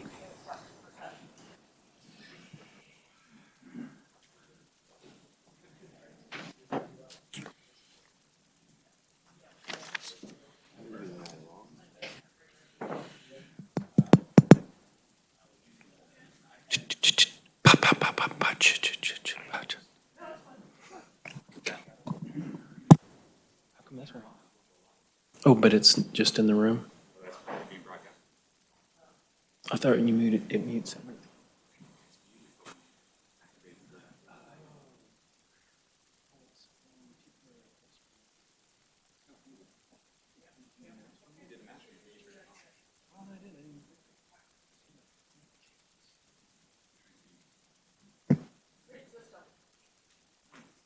Nice system. Yeah, it's good.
Okay, welcome back. Before we get started, I was asked that when we make our votes, that we all turn on our mics just momentarily so everyone can hear the yes. Okay. With that being said, we'll be moving on to B24, VP 0415, Equity. This is Mr. Herbst. Yes, I guess I have quite a few coming up here. Yes. BP 0415 includes policy regarding, I think she's there. Yeah, BP 0415 includes policy regarding the district's commitment to equity for our students, our district, and our greater community. The proposed policy it nicely aligns with the work that's being done by the districts or the recommendations that were approved by the board based on the Equity Task Force, and does a nice job of aligning with those recommendations as well as really putting in print our commitment to the ongoing equity work within Modesto City Schools. BP 0415 is new language, and it's taken directly for CSBA with the exception of one word. It's recommended the board approve BP 0415. Thank you very much. Do I have any questions on this item? We'll start off with the questions or comments by Trustee Maestas. Correct. Thank you, President Lopez. Trustee Maestas on this would like to change the word suppress to combat and states we shouldn't want to just suppress institutional bias, but we should combat institutional bias. Okay. How does folks feel about that? Trustee West? I like that. Okay. I'm gonna write that down. Okay, is that his only? That is all from Trustee Maestas. Thank you. Okay. Trustee Mejia? I also wasn't really suppressed. Doesn't really. I don't like the word either. I don't wonder why eradicate was crossed out. I think eradicate, it's destroy. So destroy, we were looking for, I don't want to say softer language because actually suppress has a pretty important meaning too, but I understand I actually like combat, but eradicate was just because it's destroying something. And so we had a discussion on perhaps changing that language. That was a simple recommendation. Yeah, I don't like suppress. Combat or another word would be better for me. Okay. Thank you. Any other questions, concerns, comments? No? Seeing none, the addition or the word swap we have here is changing suppress to combat. Okay? All right. So do I hear a motion to approve the first reading of VP 0415 with the addition of combat? So moved. Glad to see a board policy reflecting our actions that we're taking. Great. Motion by Vice President Brown, seconded by Trustee Mejia. All those in favor say aye. Aye. Any opposed? Hearing none, motion passes unanimously. And we'll be moving on to VP 0470, COVID-19 Mitigation Plan. Mr. Herbst. Yeah, BP 0470 includes information on the district's COVID-19 mitigation plan. The board policy highlights the work the district has done and continues to do regarding our obligation to provide a safe and secure learning environment for both our students and our employees during the pandemic. BP 0470 is new language, and this one is taken directly from CSBA. It's recommended the board approve first reading of BP 0470. Thank you very much. Is there any questions or comments on this item? I have Vice President Brown. So from my own perspective, I'm hoping that COVID-19 is a temporary issue, isn't something that we would come back and eliminate when COVID-19 is off the table. Yeah, it is specific to COVID-19, and I think it's because of the requirements that we have to do regarding that in terms of what the state is asking. Dr. N, I need your help on it. I would propose potentially eliminating that once it's gone. I look forward to it being gone. If and when. Yes. I had a comment. Yes. I like your positivity, Vice President Brown. I think COVID is gonna be with us for some time. Okay. Any other comments or questions from the board? Hearing none, do I hear a motion to approve the first reading of VP 0470? I motion to approve 0470. Motion by trustee Mejia, seconded by trustee West. All those in favor say aye. Aye. Aye. Aye. You say aye. Any opposed? Hearing none, motion carries. And we'll be bringing up AR 5125.3, challenging student records. Mr. Herbst. Yeah, only an administrative regulation, 5125. It includes information on our internal process for parents to challenge student records. While it doesn't happen often, the AR does highlight the procedures we follow as well as the appeal process a parent can follow should they disagree with the district action. The AR is new language taken directly from CSBA. I welcome any feedback from the board. Thank you very much. Any questions, comments? Hearing none, we'll be moving on as this is an AR. And we'll be moving on to VP and AR 5145.12, search and seizure. Mr. Herbst. Yeah, BP and AR 5145.12 includes policy on our search and seizure policy procedures within Modesto City Schools. The policy outlines our commitment to safe schools, searches based on individual suspicion, the searching of student lockers, the proper use of metal detectors, and the use of contraband detection dogs. The BP and AR are new, and the language is taken again directly from CSBA. It's recommended that the board approve first reading of BP 5145.12. Thank you very much. Do I have any comments or questions on this item? I have a comment from trustee Marks. We can't hear him, trustee Marks. I see her her. It's There you working. go. I mean, okay, good. We can hear you now. Because thank you. All right. I just had a question on item, it's BP 5145.12B, page B, as in boy. And it's, I didn't know, are we using metal detectors right now? And then I wanted to see if, right now it says that the superintendent designee shall use metal detectors as necessary. So can you tell me, are we using them right now? We are not using metal detectors as a way of coming into our schools. This BP would allow us, should ever we decide to go in that direction, which obviously the board would be a part of. We do use wands on occasion rather than avoid a pat down when we suspect that a student may have a weapon. So that is considered a metal detector, so to speak. But the BP kind of goes in two different ways. So I want to just clarify, no, we do not use metal detectors as a way of entering our schools, but yes, we do use wands when the system is appropriate to avoid pat downs of students. Okay, thank you.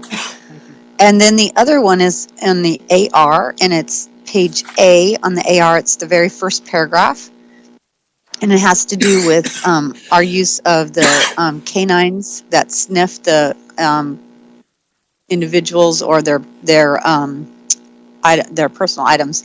So the way this is written, it doesn't sound like if a student wants to take their backpack or personal items out of the room, that the canine is not allowed to light on them if they do find something in their possession. So is that what the meaning is of that paragraph? It says that students will not be, they can be asked to leave the room. That will be subject to their canine sniff, but no student shall be forced to leave personal items behind for inspection. Hold on, I got a cough.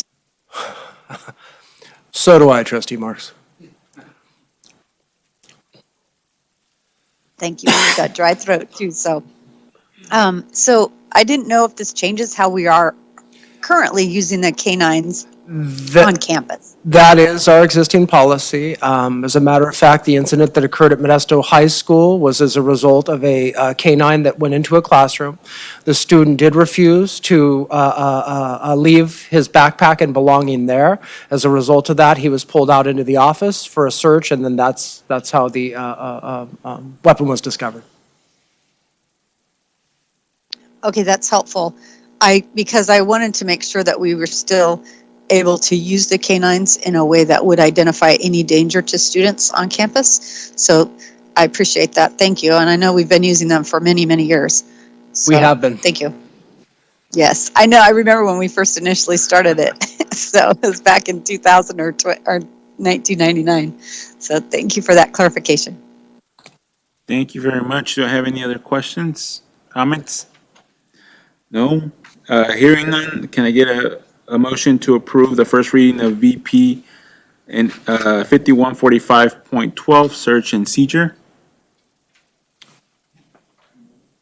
Moved by trustee Mejia, seconded by trustee West. All those in favor say aye. Aye. Any opposed? Hearing none, motion passes unanimously. And now moving on to VP 5145.9, hate motivated behavior. Yeah, BP 5145.9 includes policy on hate-motivated behavior. Embedded in the policy is the board's desire to maintain a safe learning environment free of discrimination, harassment, intimidation, and bullying.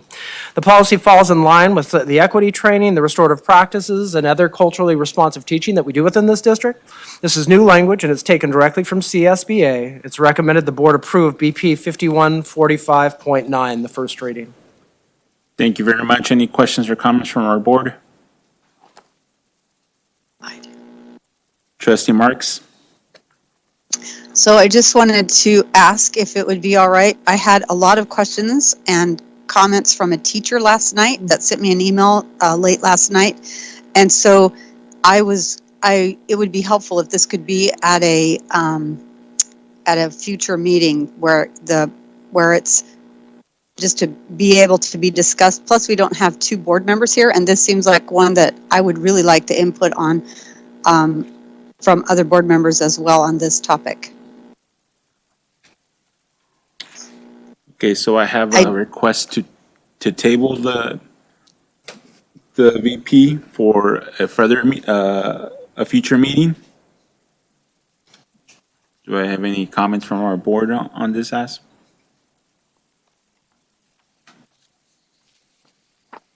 That's fine. I'm okay with it. I'm okay with tabling it and then bringing it up with. Okay, so another meeting. Anyone else? Or do we have a consensus or a majority on tabling this?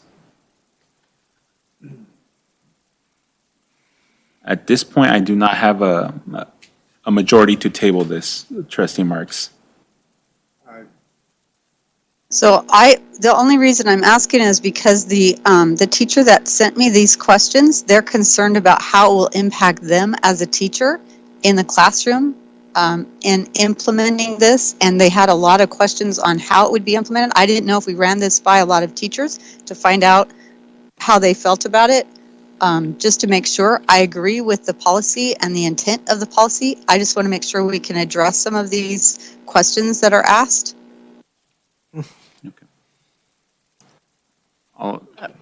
Trustee Marks, I believe that is reasonable on any new board policy when that comes to pass and it is approved by the board in the second reading.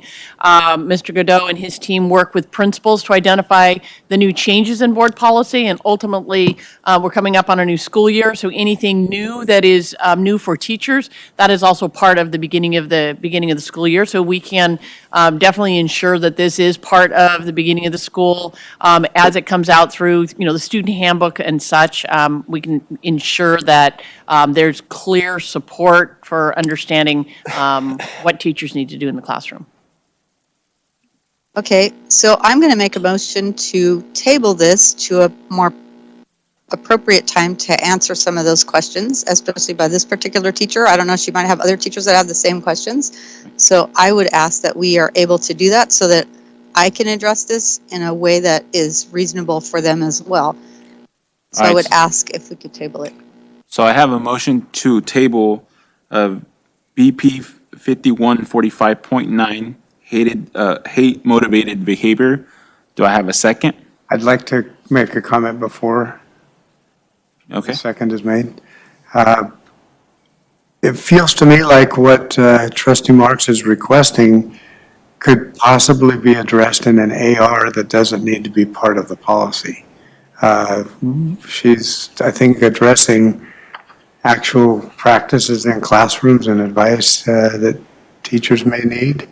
So I would recommend that we move forward with the policy and request that additional issues be addressed in an AR specifically for this topic. Working with teachers to generate that. Yes. Yes. Okay, so I do have a motion on the thing, so unless I don't hear a second, then we will continue to vote on that motion. If that motion does not pass, then we can bringing it back to the original motion to approve. So do I hear a second to table this item? Failing to hear a second, the motion to table is, does not move. And I'll bring it now to any questions or comments that they, folks might have on this, on this item. Vice President Brown, did you? Well, no, I'm. No? Okay. And Trustee West? I just wanted to ask trustee Marks if she felt like this teacher's concerns and possibly other teachers' concerns could be addressed in the AR as trustee Brown suggested. Do you think that would work? Are you comfortable with that?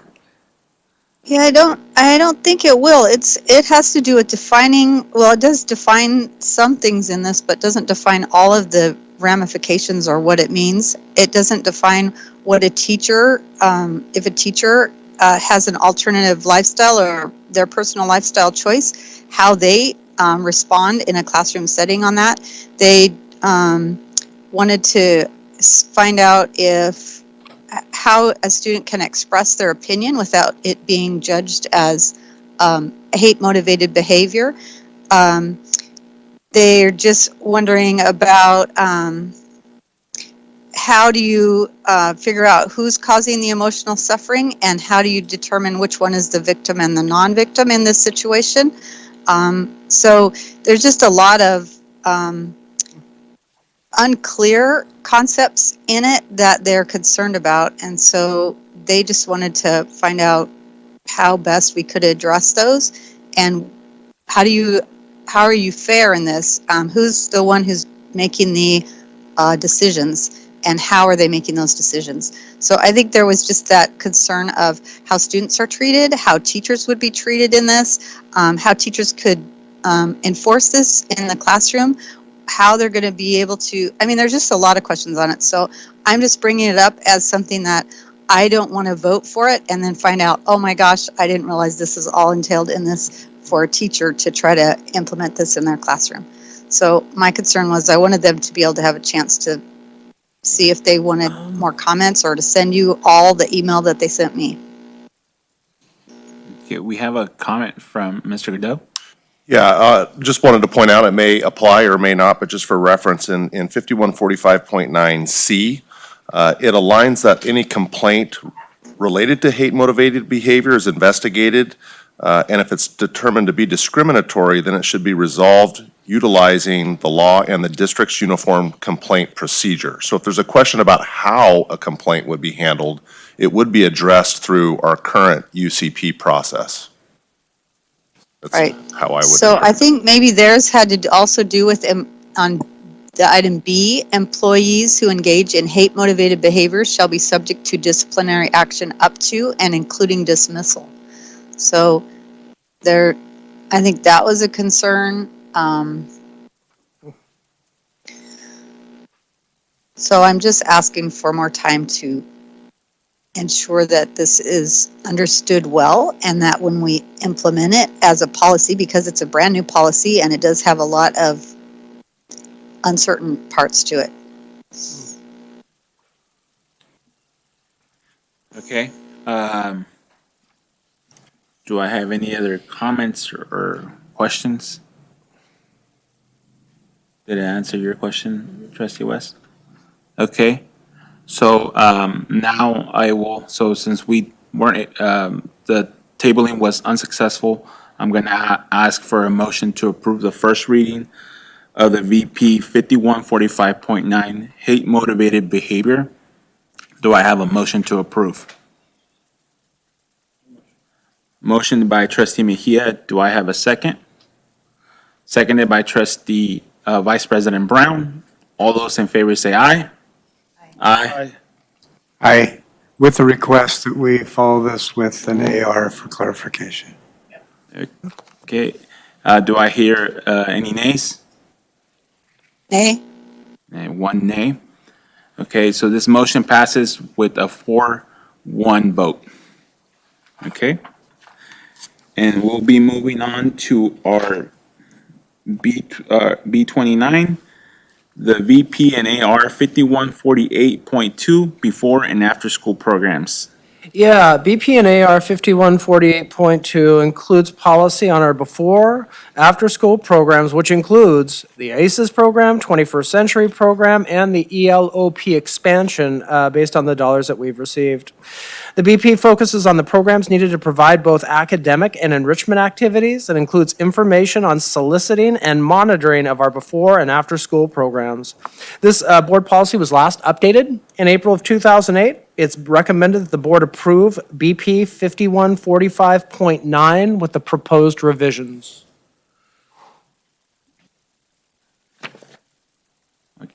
Okay, thank you very much. Do I have any questions or comments on this item?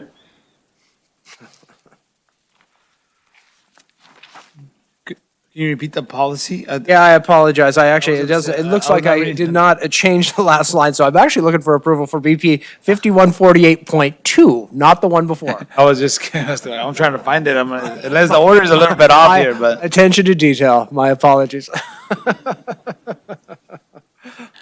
Okay, do I have any comments or questions on VP 5148.2? There are any comments from, no, okay. Hearing none, do I hear a motion to approve the first reading of VP 5148.2 before and after school programs? I move. Motion by Trustee Mejia, seconded by Trustee West. All those in favor say aye. Aye. Aye.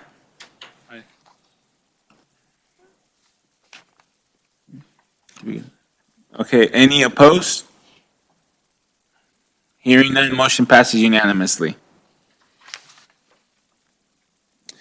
And we'll be introducing AR 6159.4, behavior interventions for SPED students. Yeah, for students with disabilities. AR 6159.4 includes information regarding our process for utilizing appropriate behavioral interventions for our students with disabilities. You'll see information about manifestation determinations and other areas that are covered under the Individuals with Disabilities Education Act, as well as a procedure we follow in the rare instance to where we do have emergency behavioral interventions and what needs to be done in those situations. This is administrative regulation, so I welcome feedback from the board. Thank you very much. Is there any questions, feedback, or comments on this AR? Hearing none, we'll be moving forward to our next agenda item, VP and AR 6164.4, identification and evaluation of individuals for special education. Yeah, Board Policy 6164.4 includes information regarding the identification and evaluation of individuals for special education services.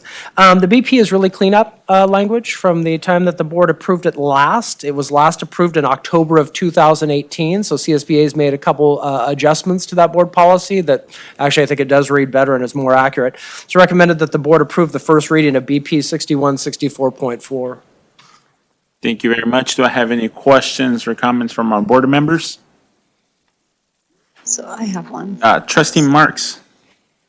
I have a question on child find system. Should it be capitalized? I don't know what that is. I don't know if a person in the public would even know what that is. Child find is our obligation to have a process to when an individual suspects that a child may have a disability, to move forward with a recommendation to assess that individual. So that's a commonly used term in special education, but child find is part of the law. So is there a way to put an annotation at the bottom of the board item just to say what that is, so we know what child find means? It could be done, yeah, to kind of explain a district's obligation to identify. Yes, there could be almost like a little definition perhaps that explains it. Mm-hmm. Yes, and put it in the AR as well, because I noticed it was also in the AR, and it was assumed in there, at least, that we knew what child find was. So thank you very much. I would appreciate that. Okay. It's new terminology for me. Thank you very much. Do we have any other comments or questions? Hearing none, so we will add a annotation with the definition of child find onto this VP and to the AR as well. So with the modifications, could I get a motion to approve the first reading of VP 6164.4 and identification and evaluation of individuals for special education? Moved by Trustee West, seconded by Trustee Mejia. All those in favor say aye. Aye. Aye. Any opposed? Hearing none, motion passes unanimously.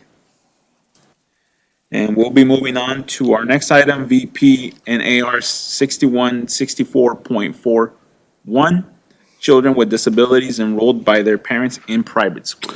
Yeah, BP and AR 6164.41 includes information regarding children with disabilities enrolled by their parents in a private school environment. Once again, similar to the last board policy, this is really cleanup language, and it reflects the most updated education code citations and legal requirements. The BP was updated last in December of 2018. It's recommended that the board approve the first reading of BP 6164.41. Perfect. Thank you very much. Any questions or comments on this item? Hearing none. I do not hear any comments. So can I get a motion to approve BP 6164.41, children with disabilities enrolled by their parents in private school?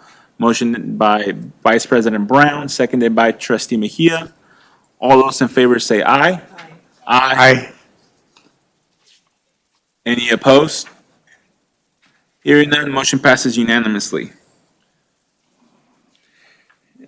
Now we'll be moving on to VP 6176, weekend/Saturday classes. Mr. Herbst. Thank goodness, my final one. Board Policy 6176 includes policy on weekend and Saturday classes that may be made available to students within the district. The BP includes potential class offerings and really highlights the optional requirement of students attending Saturday school, as well as staff optional in terms of their desire to teach Saturday classes. The BP is new and follows closely with the recommendations of CSBA. It's recommended that the board approve first reading BP 6176. Thank you very much. Do I have any comments or questions on this item? Hearing none, can I get a motion to approve VP 6176, weekend and Saturday classes? Motion made by Trustee West, seconded by Trustee Mejia. All those in favor, please raise your hand and say aye. Aye. and note that we did this on a Saturday. Any opposed? Seeing none, motion passes unanimously. Not optional for cabinet members. And now we'll be moving on to our next item, VP and AR 1113, district and school websites. Mr. Solkin. Yes, good morning, Board President Lopez and Board of Trustees and Dr. Noguchi. The timing of this board policy at 1113 is perfect. We'll be going to a new web system this summer. So the last time this policy was updated was August of 2011. This policy supports district-level programs, school sites, and students' use of webs for enhanced communication to all educational partners, including families, students, and the community at large. This board policy provides the guidelines such as design standards, privacy rights, and content guidelines for the ongoing operations and updates of web pages, content for pertinent and timely information for the students and community at large. It is recommended the board approve this first reading of BPAR 1113. Thank you very much. 2011, it's not that long ago, but in terms of technology, light years away. Yeah. Yep. So can I get, so is there any comments or questions on this item? We have one from trustee Maestas. Yes, thank you, President Lopez. On behalf of trustee Maestas, his statement here for board policy 1113 is we need a social media board policy or add that information into this board policy. Okay. Is there any? I'll look into that. We might have one. I think we do. We did, we do. I think so. Yeah. I Don't remember we doing- have a lot of board policies on social media? What was that? We have quite a number of policies on social media for teachers, staff, and students, I believe. Yeah, I think it's weaved into other like HR policies and just kind of in the culture of various policies that pertain to social media and the actions with it. Yes. Yeah, I think maybe he's asking, maybe there's something for, in terms of our social media accounts, BP and ARs around that. Would be interested to look into. Okay. Okay. Is there any other comments or questions? Hearing none, do I hear a motion to approve VP 1113 district and school websites? Motion by trustee Mejia, seconded by trustee West. Do all those in favor, please raise your hand and say aye. Aye. Any opposed? Hearing none, motion passes unanimously. Thank you. Thank you. Now, we will be moving on to VP 3110, transfer of funds. Mr. Surley. Thank you, and good morning, President Lopez. This is our first reading and review for Board Policy 3110 as new language, yet it is consistent with our current financial reporting practices around transfer of funds. It is recommended to approve the first reading of Board Policy 3110, transfer of funds. Thank you very much. Do I have any comments or questions on this item? Hearing none, do I hear a motion to approve VP 3110, transfer of funds? So moved. Motion by Vice President Brown, seconded by trustee Mejia. All those in favor, please raise your hand and say aye. Say aye. Aye. Any opposed? Hearing none, motion passes unanimously. And we'll be introducing AR 3151, petty cash funds. Mr. Surley. Yes, Administrative Regulation 3451 is a new administrative regulation language that's brought forward for reference only. The language matches our current practice for handling petty cash funds at our schools and Nutrition Services Center. Thank you very much. Is there any comments or feedback on this, AR? Hearing none, we'll be moving on to our next item, which is first reading of VP 3452, student activity funds. Mr. Surley. Yes, as mentioned, this is first reading and review of language revising current Board Policy 3452 for student activity funds. The revised language accounts for standard district cash handling and the internal controls maintained over the savings and certificate of deposit accounts. There is a corresponding administrative regulation attached for reference only, and there are no suggested changes to that. It is recommended to approve the first reading of Board Policy 3452. Thank you very much. I have a comment from Vice President Brown. So, Mr. Zerly, in our last audit report, there was reference to how auditing of student funds would happen differently. Is that reflected in this policy? Yeah, this policy is reflective of the current practices going forward, for now and going forward, of how we're handling our student body funds, including internal controls and audits of those funds. Thank you. Thank you very much. Any other comments or questions? Hearing none, do I hear a motion to approve VP 3452, Student Activity Funds?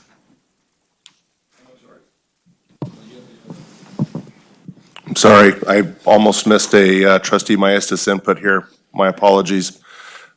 For Board Policy 3452, he stated that in the fourth paragraph, he's asking, can't we figure out a way to do fundraisers before school, considering that there's more time before school for our high school students? It's a prime time for student fundraisers.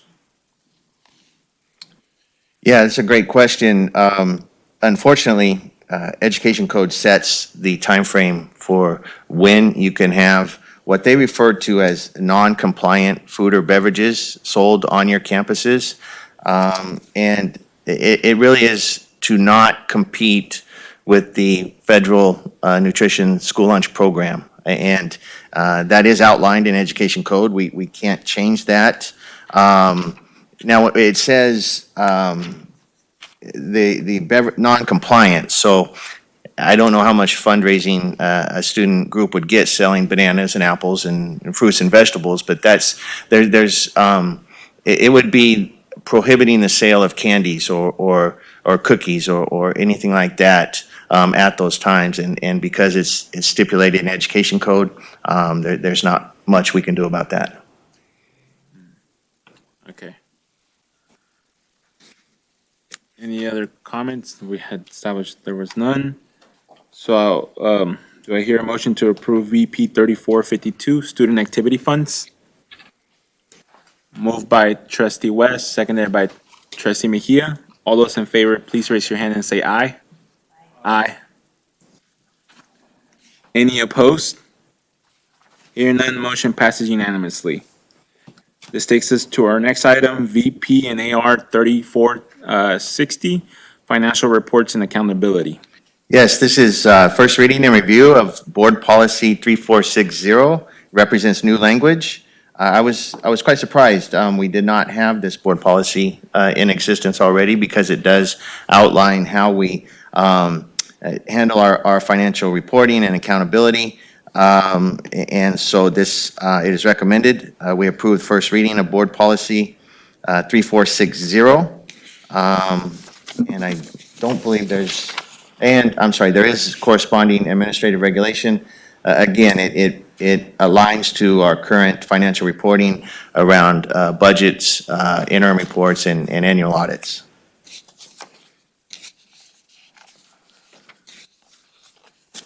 Thank you very much. Do I have any questions or comments on this item?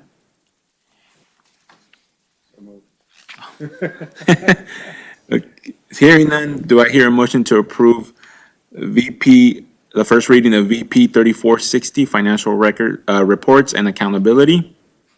Moved by Vice President Brown, seconded by Trustee Mejia. All those in favor, please raise your hand and say aye. Aye. Any opposed?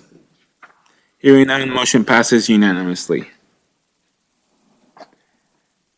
This takes us to our next item, first reading of VP and AR 3514, Environmental Safety. Mr. Surley. Yes, I'd like to welcome Aaron Castro, our Supervisor of Environmental Health and Safety, to review Board Policy and Administrative Regulation 3514. Good morning, Board President Lopez, Superintendent Dr. Noguchi, and Executive Cabinet. Board Policy 3514, Environmental Safety, is a new proposed board policy which is coming from CSBA, which includes information the governing board recognizes its obligations to provide a safe and healthy environment for our school facilities, students, and staff and community members. Within the proposed board policy brought forward to you this morning for your consideration states a commitment to regularly assessing school facilities to identify environmental health risks and develop strategies to prevent and or mitigate environmental hazards. Currently, we're in compliance and maintain these practices within the proposed board policy and corresponding administrative regulation.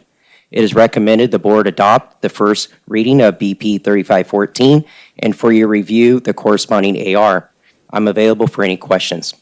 Thank you very much. Do I have any questions or comments on this item?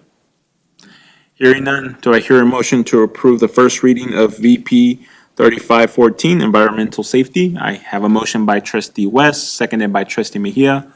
All those in favor, please raise your hand and say aye. Aye. Any opposed? Hearing none, motion passes unanimously. This takes us to our next item, the first reading of BP and AR 3515.3, District Police and Security Department. Yes, this is first reading and review of Board Policy 3515.3 as new language for our existing district security department. References to police have been removed as we do not employ a district police department. The corresponding administrative regulation language is included for reference only and has been modified for our current security practices. This is a mandated board policy, and it is recommended to approve the first reading of Board Policy 3515.3. Thank you very much. Is there any questions or comments?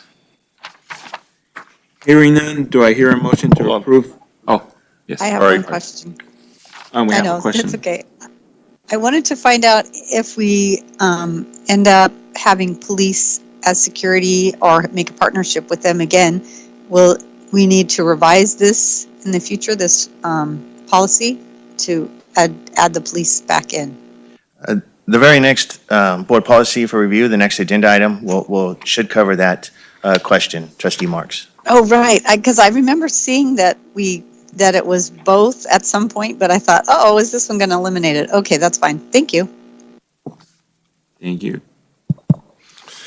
Yes, so President Lopez, on behalf of Trustee Maestas, his comment here for BP 3515.3 is recommending that the first paragraph delete the word police. I believe it's the third line down where it says shall maintain a district police or security department, and he's recommending removing police. May also want to remove the word or, as well as the second paragraph in 3513.3, where it references district police or security. Okay. Will you please tell me where it is again? I'm having a hard time finding that. Yes, on the first page of Board Policy 3515.3, if you look at the first paragraph, third line, Oh, I see it. Thank you. as All well right. as the second paragraph, second line, the word police. So my question to that is, will we have to strike district as well? From, Is your question, do we have to strike district? yeah, if we were to strike police, it would just read as shall maintain a district or a security department. So we would have to, It should read district security. If it says police or, it should, the police and or will be stricken. I apologize for not catching those two that Trustee Mejia caught.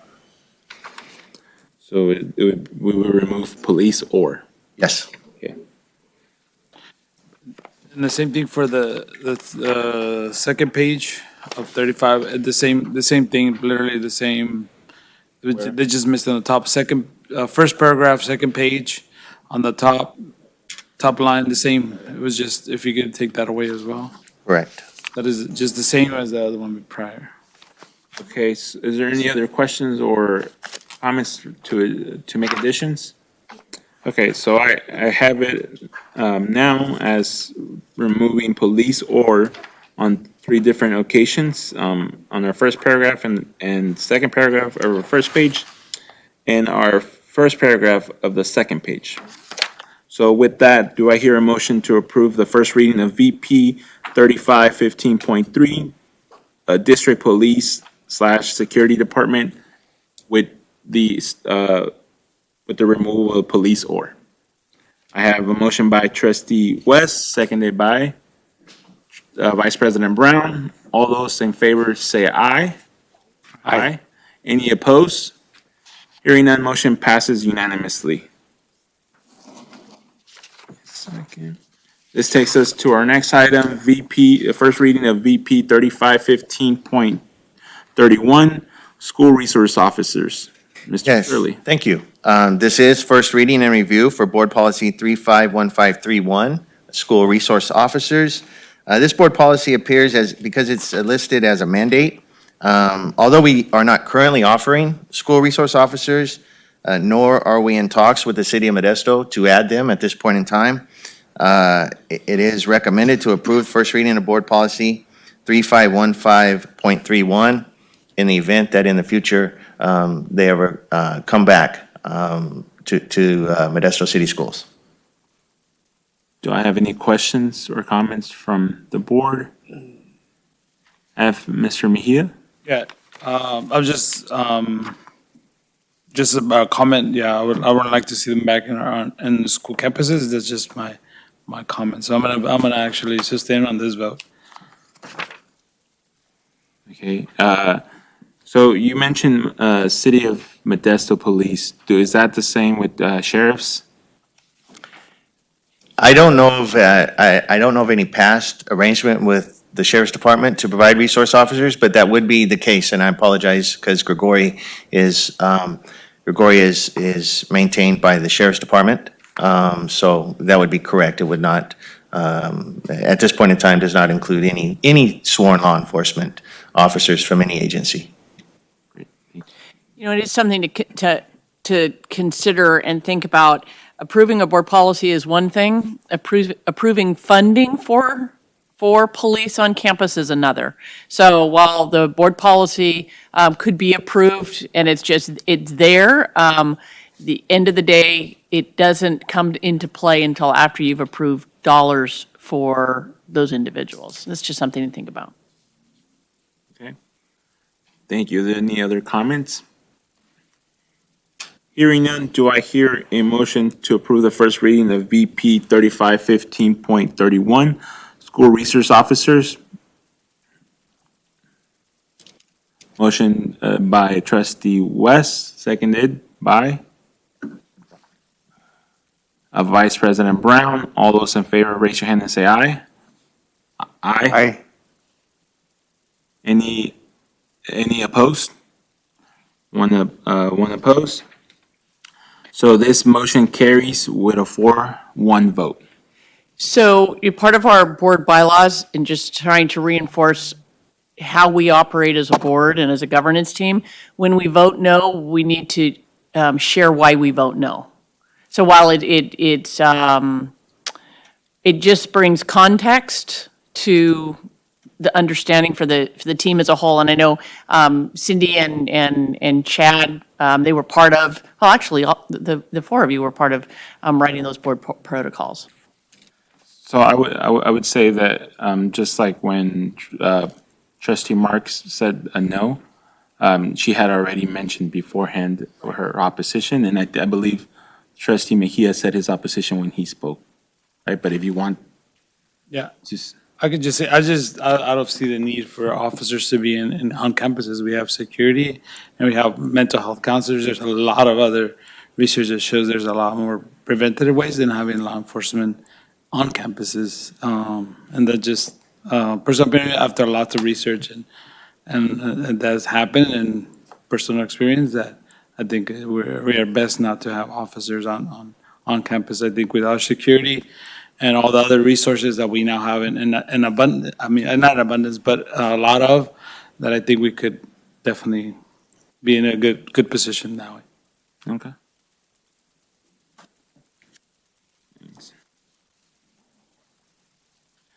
This moves us on to our next item, which is VP NAR 3515.4, recovery of property loss or damage. Yes, again, this is first reading and review of Board Policy 3515.4 as a new board policy and language for recovery for property loss or damage.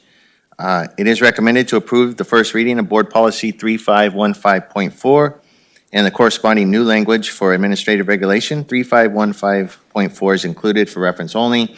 As I mentioned earlier for Trustee Mejia, there is a reference in this particular administrative regulation as to consulting law enforcement when appropriate to complete investigation. So I don't know if that was what you were looking for earlier or not, but I just want to point out that that is in this AR for this board policy. Okay, do you want to go first? Do I have any comments or questions on this item? I see Vice President Brown and Trustee Mejia. Just a question of whether this mimics our current policy, our procedures?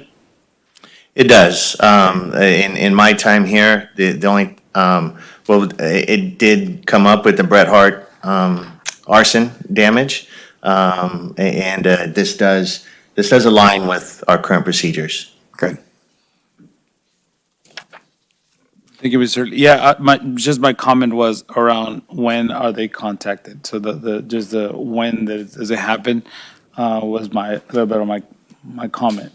Just that it doesn't happen for every issue or every something, any occurrence, that it is strategic and it is necessary based on our policy. Yeah, I'm not sure if when appropriate is too ambiguous for you or not, but it says when appropriate in the language to complete the investigation. So that's fine. Okay. Thank you. Thank you very much. Is there any other questions or comments?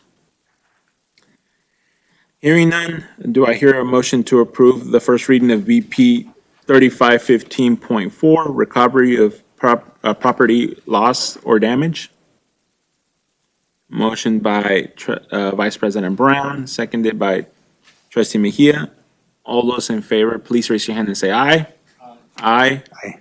Any opposed?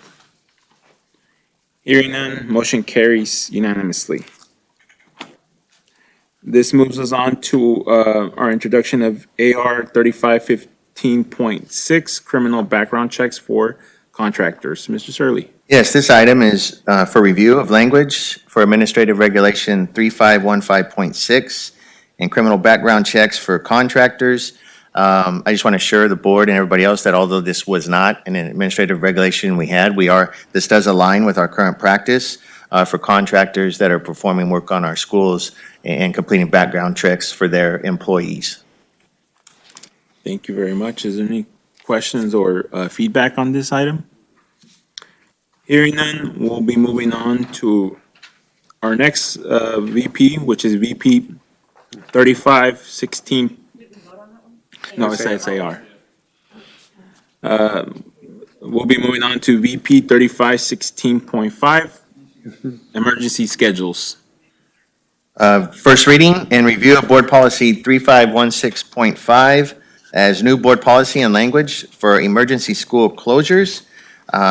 And again, even though we did not have this board policy prior, this aligns with our current practices in the event of school closures for an emergency. This is a mandated board policy, and it is recommended to approve the first reading of Board Policy 3516.5 for emergency schedules related to school closures. Thank you very much. Is there any questions or comments on this item? Hearing none, do I hear a motion to approve the first reading of VP 3516.5, emergency schedules? Moved by trustee West, seconded by trustee Mejia. All those in favor, please raise your hand and say aye. Aye. Aye. Any opposed? Hearing none, motion passes unanimously. This takes us to our next item, VP 3540, Transportation. Yes, this again is first reading and review of a new Board Policy 3540 and language for district transportation and corresponding administrative regulation 3541. The AR, as noted, and reflects standard gamut language, and it is actually incorrect. I need to make some changes to that around our established walk radiuses. So on the AR, it says for elementary school students, grades K3, 3/4 of a mile, 4, 8, 1 mile. That should read K6, 1 mile. And then for students attending junior high school, grades 7, 8, that is 2 miles. And for students attending a four-year high school, grades 9 through 12, our current policy is 3 miles. So I apologize for that. We'll get that corrected to match what our current policy is, not what the standard gamut language is. And it is recommended to approve first reading of Board Policy 3540 for district transportation services. Thank you very much. And now, were you referring to the AR as AR 35.41? I'm sorry, 3541? Yes, 3541. Okay. Great. I have a question by trustee West. So my question is, why are we not going by the recommended gamut language? Why are we going against that in the changes? I'd have to figure out when the district established these walk radiuses, but these walk radiuses have been established in practice for, I'm assuming, a number of years. I can research that and find out. But that's been established for our community and our neighborhoods. So I just want to clarify, we're looking at the AR grades K through 3.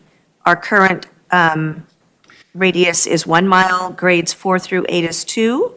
No, it should be K6, 1 mile, I'm sorry, K6, 1, 7, 8, 2, 7, 8, 2. 9, and then 12, 3. If we don't have grade 7, 9, so we don't have to worry about that. Right. Okay, thank you. Is there any other comments? Hearing none. Oh, I do. I do. So just to give a little background on this, and I did have questions on the radius because I thought, oh, we should reduce ours even on one of these that was gamut. But I know we changed it a long time ago because of funding, and we were reducing the amount of buses and time spent.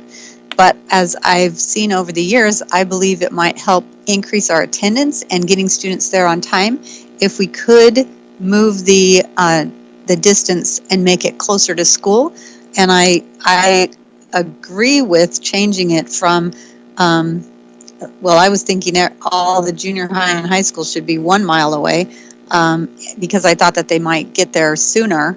And then the elementary school, I didn't know that it was a whole mile that they had to walk K6. But I would just suggest that we have a board meeting that could reduce the number of miles that reduce the radius for the buses.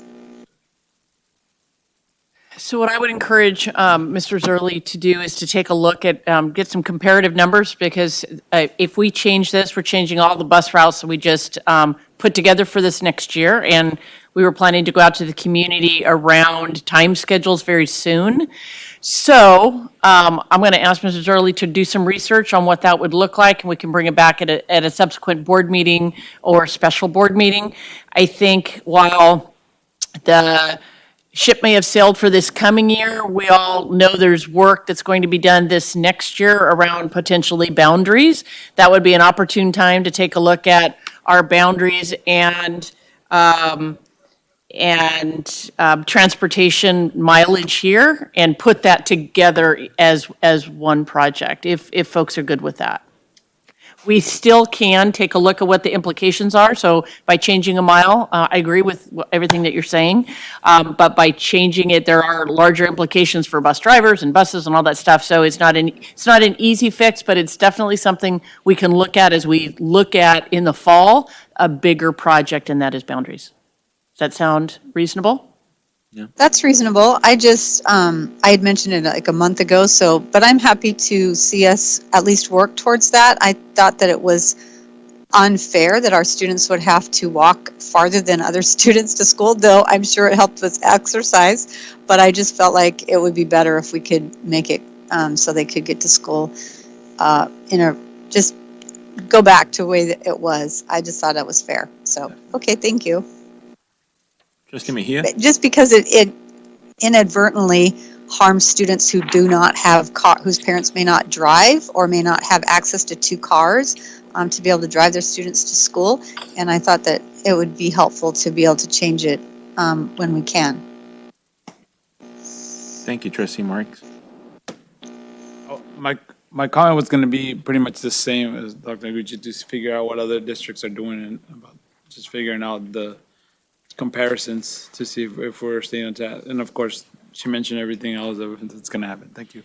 Definitely. I definitely do think that's an appropriate time to do that, and we have a year to do it right. Yeah, definitely, we will take a look at those students, those families within or outside of these radiuses and see the impact on them. I just want to point out that the AR does allow for the superintendent or a designee to authorize inside these walk radiuses when there's a reason, a safety reason or a hazard. And we have done that in the past, most recently in La Loma area. If something is identified and can be fixed, we address that. But we'll take a look globally and see what that looks like for all of our families. Sounds good. Thank you. Vice President Brown. Yeah, just want to make sure that we add the word equity to whatever we do. The ability for a family to provide their own transportation by a vehicle is not going to be the same for each of our school sites. So I think that's equity consideration as well. Is there any places specific you want to add that, or? No, I'm just mentioning that as we look at this issue, we want to make sure we bring equity into the equation. Definitely. Okay. Seeing no more comments, do I hear a motion to approve BP 3540, the first reading of BP 3540, transportation? Moved by Trustee Mejia, seconded by Trustee West. All those in favor, please raise your hand and say aye. Aye. Any opposed? Hearing none, motion passes unanimously. And we've mentioned AR 3541, but is there any additional comments from the board on this item? No, hearing none, we'll move on to our second to last item, VP 3600, consultants. Mr. Surley. Yes, this is first reading and review to revise existing language of Board Policy 3600 for the handling of consultants. The revised language is to align with standard CSBA gamut language and also to match our current practices. This is a mandated board policy, and it is recommended to approve the first reading of Board Policy 3600. Thank you very much. Is there any comments on this item? Seeing none, do I hear a motion to approve first reading of BP 3600, consultants? Motion by Trustee Mejia, seconded by Vice President Brown. All those in favor, please raise your hand and say aye. Aye. Aye. This moves us to our final VP of this morning, VP 7210, Facilities Financing. Mr. Surley. Yes, thank you. This is our first reading and review of Board Policy 7210. as a new policy number and language for facilities financing. This is a mandated board policy. It does represent standard gamut language, but also our current practices as outlined around developer fees, community facility districts, Mellow Roost districts, and voter-approved general obligation bonds. It is recommended to approve the first reading of Board Policy 7210. Thank you very much. Do I hear any comments or questions on this item? Hearing none, do I hear a motion to approve the first reading of BP 7210, Facilities Financing? Moved by Vice President Brown, seconded by Trustee Mejia. All those in favor, please raise your hand and say aye. Aye. Aye. Any opposed? Hearing none, motion passes unanimously. And so this brings us to the end of our meeting this morning. Do I hear a motion for adjournment? Moved by Trustee Mejia, seconded by Trustee West. All those in favor, please raise your hand and say aye. Aye. Any opposed? Hearing none, the meeting is adjourned. See you, everyone, April 18th at 6 p.m.